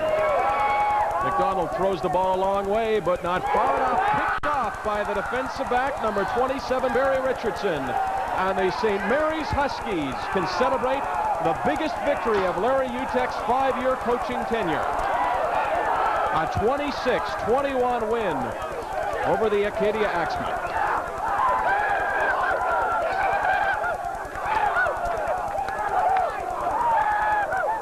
And our Chrysler Jeep Eagle player of the game, the rookie quarterback, Chris Flynn. They got the ball at the 28-yard line.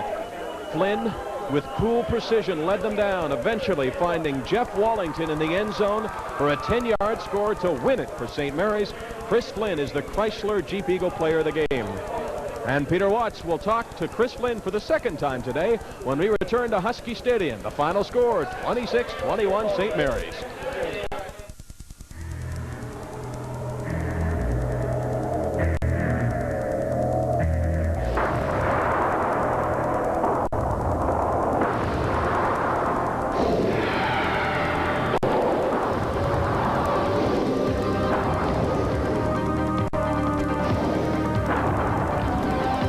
an optional 4-liter monster under its hood.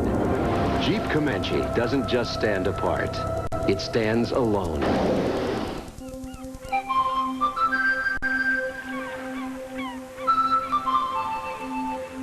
When you hear the name the Bank of Nova Scotia, a certain location comes naturally to mind. And it's the spirit of that place that makes us what we are today. A bank that goes out of its way to help Canadians and Canadian business grow. A small plastics molding company had the ambition to expand.